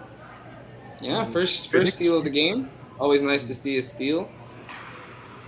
Ryan liked to see it very much. It was definitely potentially a decisive point in this game, and we've been talking about analytics, Felix, and let's pick that up again because we did promise our listeners that regardless of the result, we'd kind of reset and see what the perspective are. And so now Ryan 2 down, 2 to play with hammer. Analytics, so I would suspect, telling us that he probably needs a 3 in this end to have a realistic chance of winning the game. Do the numbers bear that out? Yeah, well, obviously, Korey Dropkin is heavily in favor of the analytics right now. I mean, the analytics are favoring him to win. The only good result, or at least percentage-wise, for the Wiebe team entering the seventh end is to score 3. Even a score of 2 is going to put them tied without in the eighth end. So the only way they get over 50% chance of winning this game is if they score 3 here or more. So they really need to push to try and get as big of a score as they can here. Obviously, like, getting 2 is not the worst, but you're still not in control of this game entering the eighth end. And just for the heck of the people who do like analytics, the fun thing about analytics too is you can look at it at different levels. And what they tell us is that at this level, so say like Korey Dropkin is a slam team, so they're in the top 25 in the world, which I'm assuming Ryan Wiebe is also. When you are 2 down with in the case of Ryan Wiebe entering the seventh end, you've got an 8% chance of winning this game.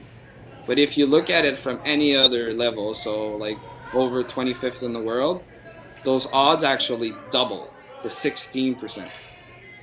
Right. So the fact that the hitting team, in this case being Korey Dropkin, is a good team actually really reduces the odds of Ryan Wiebe to win this game, which are now at 8%. So less than 1 out of 10 games will be won by Ryan Wiebe at this point. So that tells us how massive that steal was in the sixth end. A 2-point gap late for teams of this caliber. Very, very tough to come back and win. So it is all out to try and score 3 here somehow for Team Ryan Wiebe. They got 2 nice corners on the same side. I tend to like the double stack corners. This is one where some teams use the two on the same side, and some other teams use 1 on each side.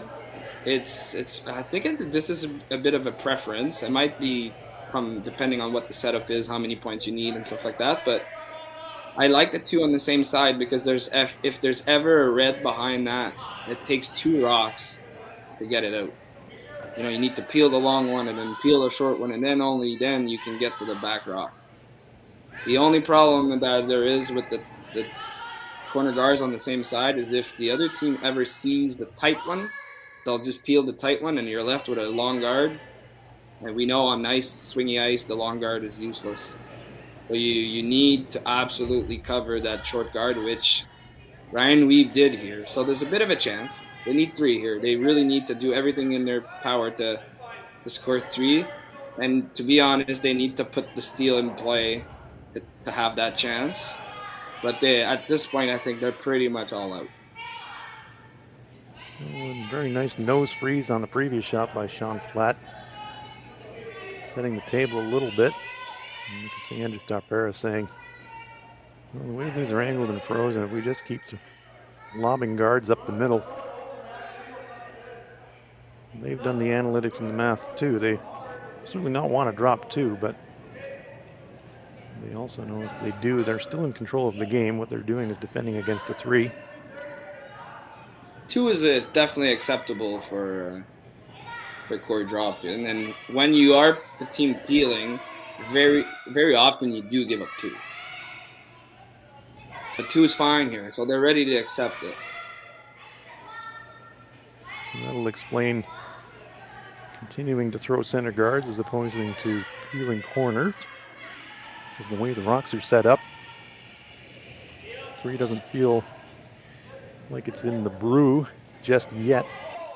But 2, if it happened, wouldn't be catastrophic. I'll give you an example. At this, like I said, Ryan Wiebe has 8% chance of winning this game entering this end. If they were to score 2, so like they scored a deuce at that point, like you'd say it's a good result, their odds of winning only go up 3% to 11%. Isn't that so? That's a really small increase for what it would normally be considered a good result. That's just because the team with Hammer controls that last end so well, especially at that level. Again, I'm giving you the win probabilities of a top 25 team in the world, but you know, if you're at your club play, you need to play hard in the 7th end when you're 2 down, but it's definitely more doable than at this level. Well, that for me is the most interesting stat that you've shared, Felix, is that even in the era of a no-tick zone and a 5 rock-free guard zone rule, just an 11% chance to steal the final end to win a game. So Hammer's so important in a tied situation, and even more important with the players at the top end of the sport. So that's very fascinating stuff that you're sharing with us, Felix. It's to a point where, in a way, Ryan Wiebe could almost look at blanking this end and just keeping the Hammer again for the last end. Because if he does crack 3 on the last end, he straight up wins. And if he gets 2, he's got the same result as if he gets 2 right now. Challenge for Ryan is going to be, how do you blank from here with a million rocks in play? Well, you don't do it by missing a double clear. Yeah, it's 2 that he's run into that hole. So same situation for Korey, just 2 rocks later. He could just guard again, and there's no pressure on them right now. All the pressure is on Ryan Wiebe's team to find a way to get to the 3 rocks behind. Ty DeLillo standing at the hog line, wondering about what might have been if he was able to clip that second one away, but that one's gone now. Andrew Tapera will try to set the long guard, try to erase the memory that he had from earlier in the game where he hogged one.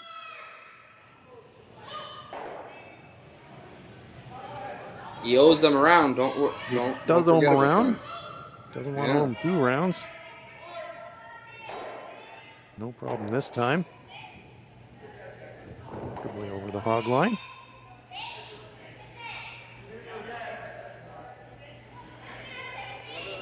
Let's see. Not a good feeling when you need to play a double peel when you're 2 down. Yeah, exactly. You're feeling like you have to score 3 and you're hammering stones in the front as opposed to cozying them in around the pot. Exactly that, Felix. I completely agree. The other thing that can happen here is they can hit the top of the second yellow and just send it into the rings, which won't happen, but which could free up that red rock that's perfectly frozen right now and could allow Korey to remove it. But anyways, he didn't touch the second yellow, so one more guard. There's nothing that Ryan Wiebe can do right now. Korey is almost playing for the steal in the game at this point. Yeah, no downside whatsoever for Team Dropkin, just to keep lobbing short guards along the path. They've got 2 stones in the button. Yeah, and I think the middle yellow is going nowhere. Exactly.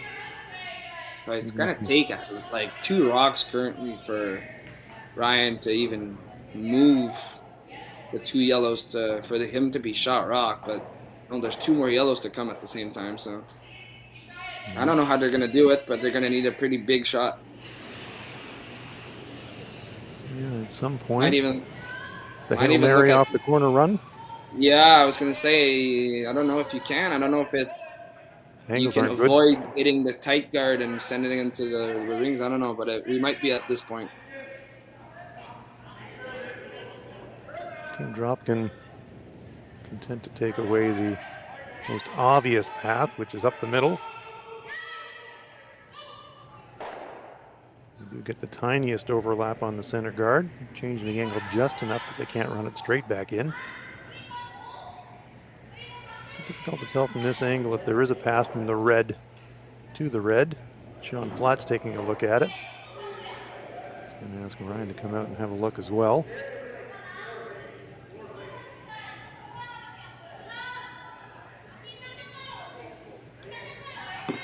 Whatever Ryan's going to throw. To illustrate my point from earlier. Sorry, go ahead. No, I was just going to say any shot that he chooses is going to be really low percentage. Yeah. Just to quickly illustrate my point that I was saying earlier.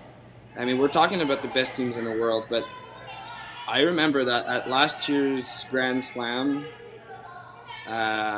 Nicodine, that was playing without Nicodine when he got injured, stole the extra end, I think, on Gushu, which was the first time Gushu had given up a steal tied coming down the last end, I think since something like 2003. My. Okay, it had been 20 years of high-profile events, so we're talking Brier, World, Grand Slams. We're not talking about like the first event of the year or something like played at the club, but I'm talking high-profile events. It was his first steal in the last something like 30-some or even 40-some times he was tied coming down the stretch to somebody else. So that's how hard it is to steal against a team tied coming home. That's why the Ryan Wiebe team really needed to go for 3. So they're going to make contact here at the back. Well, he did the first job in terms of unlocking the one at the back. But as you said, Felix, he's going to need 2 stones to move the yellow to score at least 1. It's still looking like he doesn't have much of a shot to even score. We really need a clean miss from Korey Dropkin to have any kind of chance.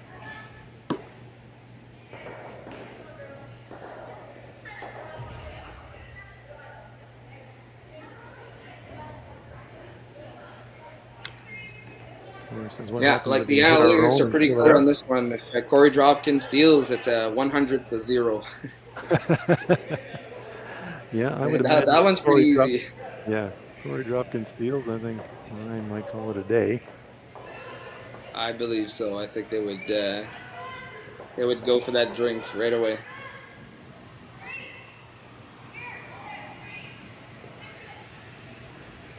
Saying that, again, when we talk about the arrow, the 5-rock 3-guard zone, 3 down coming home, and you got the hammer.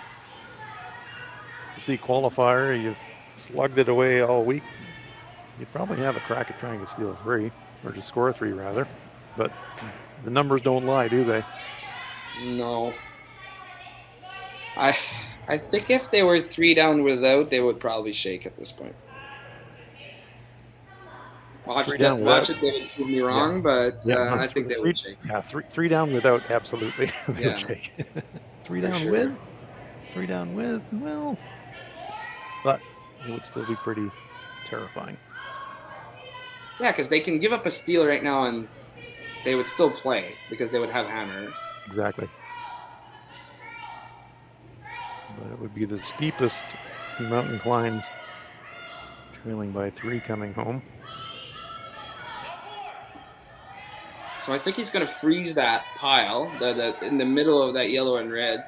And I really don't know how Ryan Wiebe can score on this end. I really don't.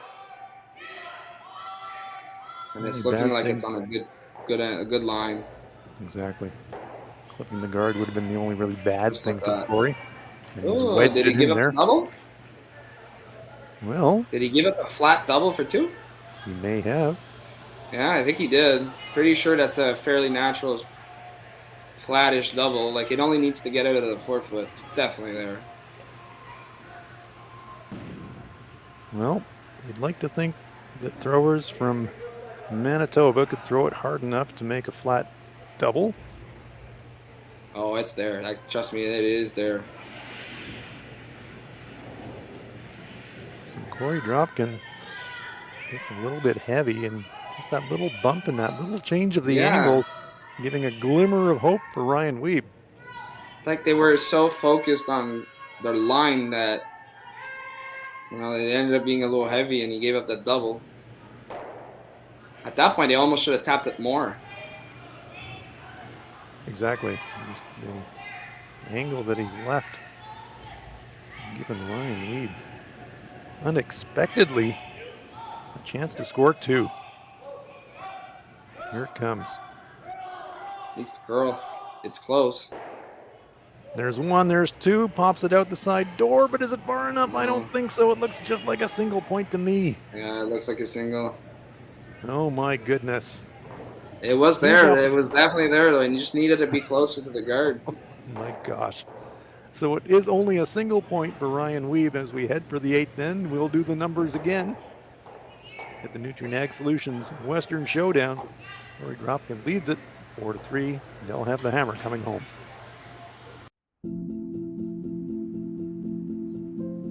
I've been farming on my own right for 40 years now, I think. It's a very wholesome enterprise. You have very, very busy periods when you have to go hard. So many of our windows are so tight that you just can't afford to miss a couple days of seeding. When a producer places their trust in us, that when it's time for them to be able to make their living, we're going to be there. That's a tremendous responsibility that is not a one-day-a-year thing, right? In order to actually deliver on that, you have to build your processes and you have to build your team and you have to have a mindset of operational excellence, because there's a lot of things that can go wrong. And it's our job to make sure that they don't go wrong. Or if they do go wrong, that we can fix it before it affects our customer.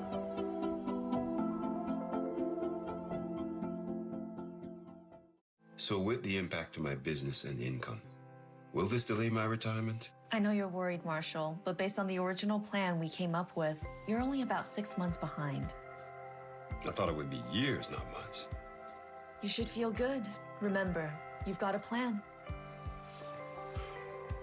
Thanks. With change comes questions. See the impact of your money decisions before you make them with RBC Wealth Plan. Light up your love for curling with our customizable neon LED lights from Letterlands. Choose your new neon mixed doubles partner or make a statement with a neon curling rock in your window. Also actual Letterlands. Use discount code WHOA for 15% off. Only at Letterlands.com.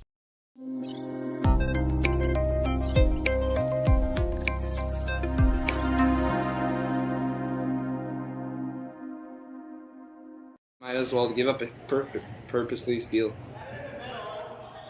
Welcome back to Swift Current. And we've been running the numbers here. Felix Asselin, Lance Roundlop here with you. C qualifier. All the headquarters are going crazy with the numbers. Oh, it's fantastic. We're really enjoying it. Team Dropkin with the hammer, 1 up. And Felix, you were telling me off air between ends. This has, we already knew that the probability of stealing an end, final end, in a tight situation, 11%. And what is the probability of having to do that twice in a row for Ryan Wiebe? Well, I mean, when you think about it, if the chances of stealing are 11%, because he needs to steal twice, the chances of doing that is 11% of 11%. Plus the chances that he steals 2 right here, which all in all adds up to a jumbo, big, huge 1.2%. So it's 1 out of 100 games at this point that Ryan Wiebe will win. So the odds very much in the favor, not surprisingly. But Korey now that we're Dropkin. talking about it, watch it. Exactly. Could this be the time? Yeah. Would be fun. It's fun. It would be fun if we talked about it if he got at least the first steal and got it into the into an extra. Exactly. For the viewers, Run we the would gun. get bonus curling, so it's, That's always welcome. Center guards are up on the center line from Ryan Wiebe, so Adam Flatt did his job. Put the guards Yeah, in. and I wouldn't say this is a perfect start for the Dropkin team, meaning that they did throw one at the back button. So that's a nice rock for the Wiebe team. Well, now they're going to tap this one, try to maybe like high side tap it to try and make some sort of a mixed pair of doubles pants pocket. that we call it behind. Yeah. Like we just split both of them to the back button. Right. So it's not a perfect start for the Dropkin team. Obviously, there's still work to do for Ryan Wiebe, but they've got stuff around. If they can tap this one to the back button, Korey Dropkin only peels one of them, and they just trade peels and guards till the end, you could lob a draw in there, and there's no way of removing it. Oh, there's hope. Although that's out there. Sweeping for curl now. Tal DeLello trying to get it to walk over as much as they possibly can, trying to get a piece of that front stone, but it goes past and it's going to go to the back. Oh, that is a disaster. Spills all the way through the rings to boot. Yeah, and rolling out isn't good either. 'Cause now it's a free peeled chance. There's only going to be one guard left. At least they're going to remove at least one, if not two. So the double peel can just about seal it here. Mark Fenner with a chance to stick the dagger in. If he can make the And double Mark clear Fenner here. throws the hard one, so you'll be close.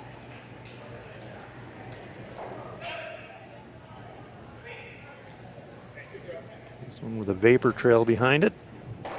Just going to be a single clear. Maybe they just went for a single one for now. That's the safe play. Yeah. You don't want to double stick those. So I think they're going to put the guard back for a little while. At one point, they'll make a tap, like I said, to the back button, and then hopefully they'll have a freeze on their last rock to hopefully steal. But I think the 2 steal is just about away now. So now that they've missed one, they're going to do everything they can to put a rock in the middle. This rock is already close to center line for some reason. Did it pick? No, I just wonder after throwing that last one heavy if Sean just kind of babied that release a little bit, being mindful of not wanting to overthrow Yeah, it. it's not Maybe too just bad, started it. but might see Korey field tight one. Yeah. Yep, that's exactly what they're choosing to do. Andrew Stopera saying, it's probably my best chance to get the danger rock out of here. It just looked like it was close to center line and it was barely out of his hand. So I thought maybe it picked or something. May have. Maybe he just sort of got it going. No mistake by Fenner. Yeah, now what do you do?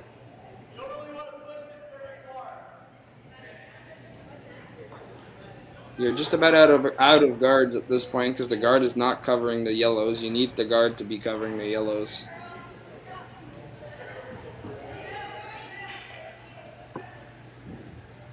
That guard over curling, reducing the options a little bit here for Ryan Wiebe.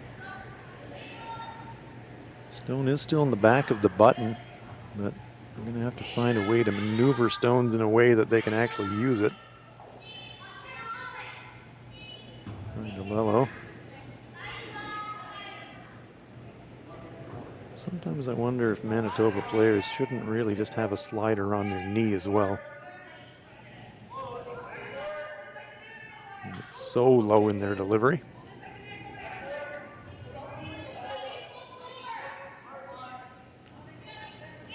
Adam Flatt, Sean Flatt trying to bring this one Cozying up against that stone of Dropkin's. 3/4 frozen across nose. Make it a Not little bit bad. awkward. Yeah, it's not bad at all. Because if the red guard I ever think the ran theory in, for Dropkin is they peel the guard, and then at one point,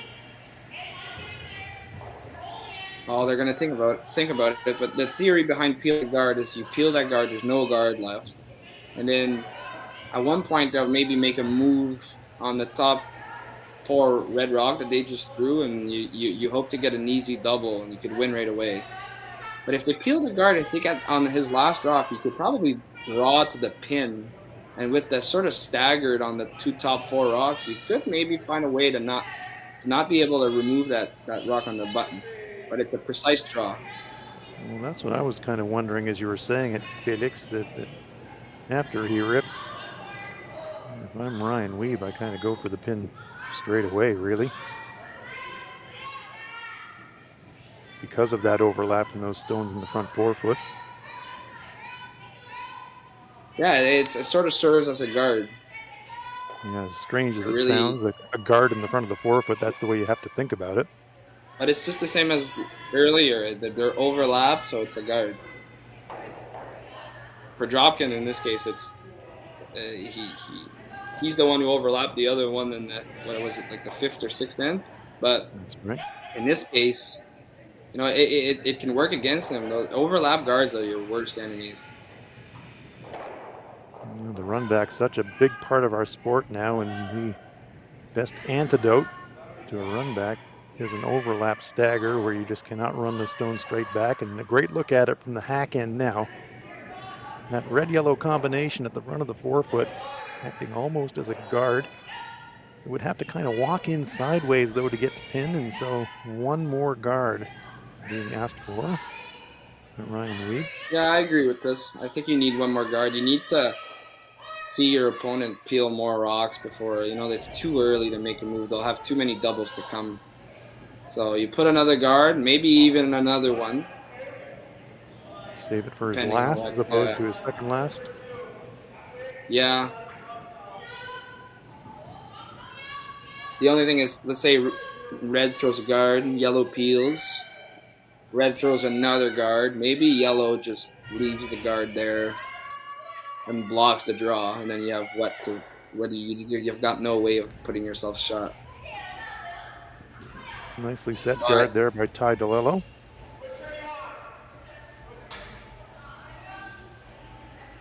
So they'll definitely peel at least once more. Wondering if we will guard. Well, that's the decision point for me. Does he go on his first shot, or does he save it for the last shot? Andrew Stopera I think vaporizes they're the gonna guard. go for it now. I would agree to that. I agree they need to go now. If you can wedge it in there now. I think there is a spot where you can't remove that red rock. Yeah, it's you really have to sweep Frozen to the- everything and get a little bit of late finish, but if you can wedge one Yeah. in there, it's going to be pretty hard to remove. Like, even if you put it edge to edge with your top red, Mm-hmm. like, how do they even remove it? Like, they need to smash it into their back yellow and have everything roll out, and then you could probably hit the top red and light too, and then have them face two. You can look at lose. Yeah, it's a possibility. Yeah, it's not too bad with the fact he's got an overlap. If they were on a straight line, it'd be really tough to steal this, but they've got a bit of a guard, so. Precision everything. It's in the hands of Adam Flatt, judging the weight and now the switch. It's close.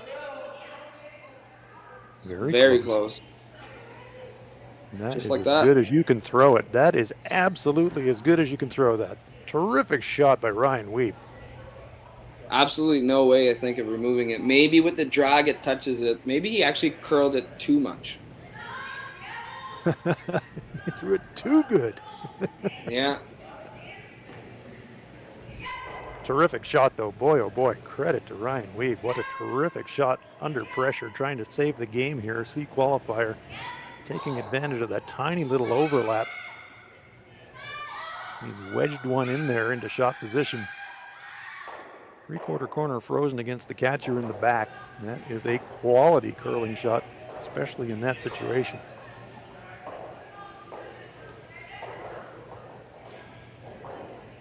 Pretty impressive with the fact that they had missed that first tap and rolled out. So that got them to lose a guard. Like, you needed all those guards to steal, but they've done that with 7 rocks. Exactly. Yeah. Terrific shot. You can appreciate the importance of that little overlap on that guard, little tap by Ty Delello. That has created this whole situation. Just the fact that that red stone just in front of the forefoot, just slightly overcurled, slightly touched, but that was deliberate to create that little overlap and take the angle red-yellow away from the button.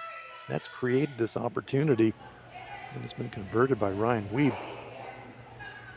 Going to make it very difficult for Korey Dropkin, even with drag. I think they're trying to splash that yellow into the red that he just threw. Well, they're just trying to miss that top red. Okay, hit what he can see of the yellow. You need to hit it as much as you can see, really, because I don't know that you can or not, but like, you don't want to slice this over the top because you could be shooting against 3. And you sure don't want to flash. He's close. Oh, terrific shot by Dropkin. Korey Dropkin, terrific stone. Back-to-back pistols by the Skips in this one. Great shot. So where do you put this? You could guard, which then they're drawing only against 1. Well, they can't lose. You could tap it on the nose to like T-line, which forces them to play the double. Or you could draw it to the side of the forefoot and sort of have 2 rocks that are even so that you can't hit any of them on the nose. I think those are your options. Or draw, or straight draw behind it. Yeah, to use the words of the late great Don Gugood, there's at least 2 schools of thought on this one, and probably 3 schools of thought. One school of thought says you can make your target area as narrow as you possibly can, line them up, and if you're going to get a miss, then you win. Another school of thought says, yeah, put it on the tee line into the forefoot. Make it so anywhere he noses is going to get you to an extra end and make him draw. It all depends around what do you think is going to be the toughest shot for Korey. The thing to consider, I think, in this case is you got the chance of drawing around it, which is obviously always going to force them to play the double. And the double will always be at the most the steal of 1. Whereas if you go to the side of the forefoot, like you're tapping right now, if you go right there, and you ever get them to think that because they can't nose any of them, they pick to draw instead. Exactly. If they do draw, the 2 steals in play. Yep. So you're playing for a miss anyways. Because there's maybe a bigger chance of stealing if you go around, but it's never going to be a steal of 2. Whereas if you draw to the side, you could steal 2 if they pick to draw, which I guess with the broom there, they're going around it. Yeah, it's a really interesting thought process there because we've talked about how difficult it is to steal an end, never mind do it twice. And so if you're going to get 1 miss to steal an end, maybe you make that miss something where you steal the 2 as opposed to stealing the 1, and in that case, you need the to problem get the with curling is that there's never been 2 exact same curling ends, so we only have analytics entering an end. We don't have analytics like shot per shot for like leads, rocks, and stuff like that, because at center guard, there's so many center guards possible. It could be a long center guard, a tight center guard, and stuff like that. So it's really hard to know you're in and in what are your actual odds. Well, here they are drawing around that top 4 rock. He just did it, so you gotta expect him to be close. And I think you want to go like back button. Need some separation, but this is curling. Yeah, it's curling. It's gonna be awfully close to that front stone. They have to sweep it past it. Now they come off. He's passed. Now they're getting separation. So Ryan Wiebe has done his job. You could draw, but they're gonna hit. They're gonna take the 2 steal out of the equation. 2 beauties from Ryan Wiebe. He's got the maximum separation he could realistically get in this situation. So Korey's playing the hit. There's 4 feet of air between those stones. And nose isn't good either. Nose any plants. We're going to an extra end. You'll be close. You'll be really close, and it'll have enough heat that anything else than perfectly on the nose, it'll roll away for him. Korey Dropkin with the hammer here in 8. Needs to make a double takeout to put the game away and qualify here in Swift Current. It's on its way. Kind of got it going a bit. 1-2, and there it is. Korey Dropkin with the double takeout for the win. Wow. We fell into that 99%. So congratulations to Team Korey Dropkin. They will advance into the qualification quarterfinal phase, and condolences to Team Ryan Wiebe. They competed really well. Fantastic game, very, very entertaining. Korey Dropkin prevailing by a final score of 6-3. Any final thoughts, Felix, before we wrap it up? No, it was a fun game. I hope everybody enjoyed going into the analytics and stuff, and I hope you had a good evening, or for you, it's actually almost a good morning back in New Zealand. But good luck to the Dropkin team entering the playoffs. They've had a long day today, but they can look forward to tomorrow because they're curling in the quarterfinals. And good luck to everybody, all the women's and men's teams that are still playing. Fantastic. So thank you very much, Felix, and Hans Raunup for Felix Asselin. Korey Dropkin advances and qualifies. Thank you very much. That'll do it for us from the Nutrien Ag Solutions Western Showdown in Swift Current. Join us again for the late draw tonight and the playoffs tomorrow. So long from Swift Current.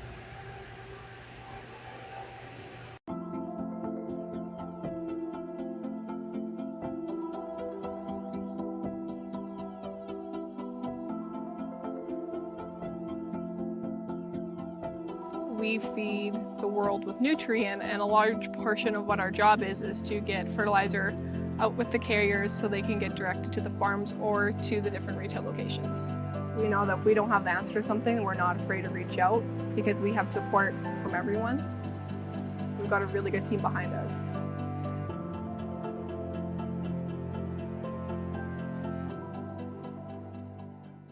SaskTel Be Kind Online wants to stop cyberbullying. Want in on the action? We award up to $1,000 for youth initiatives that help spread kindness and prevent bullying. What great idea do you have to help stop bullying? SaskTel can help. Go to BeKindOnline.com and apply for a grant today. Together, we can make a difference.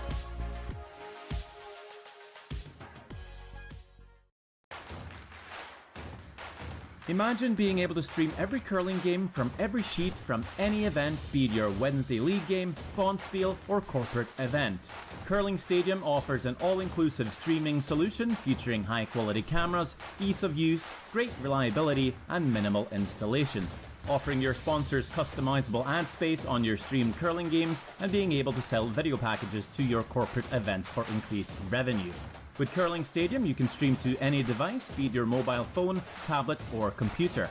Push the feed to your desired platform, be it Facebook, YouTube, or any other social media. Curling Stadium is simply the way forward. Where it's commonplace in other sports to televise every game, we want to do the same. Curling is a global sport, and it's time it gets the coverage it needs. Make your curling club the next Curling Stadium.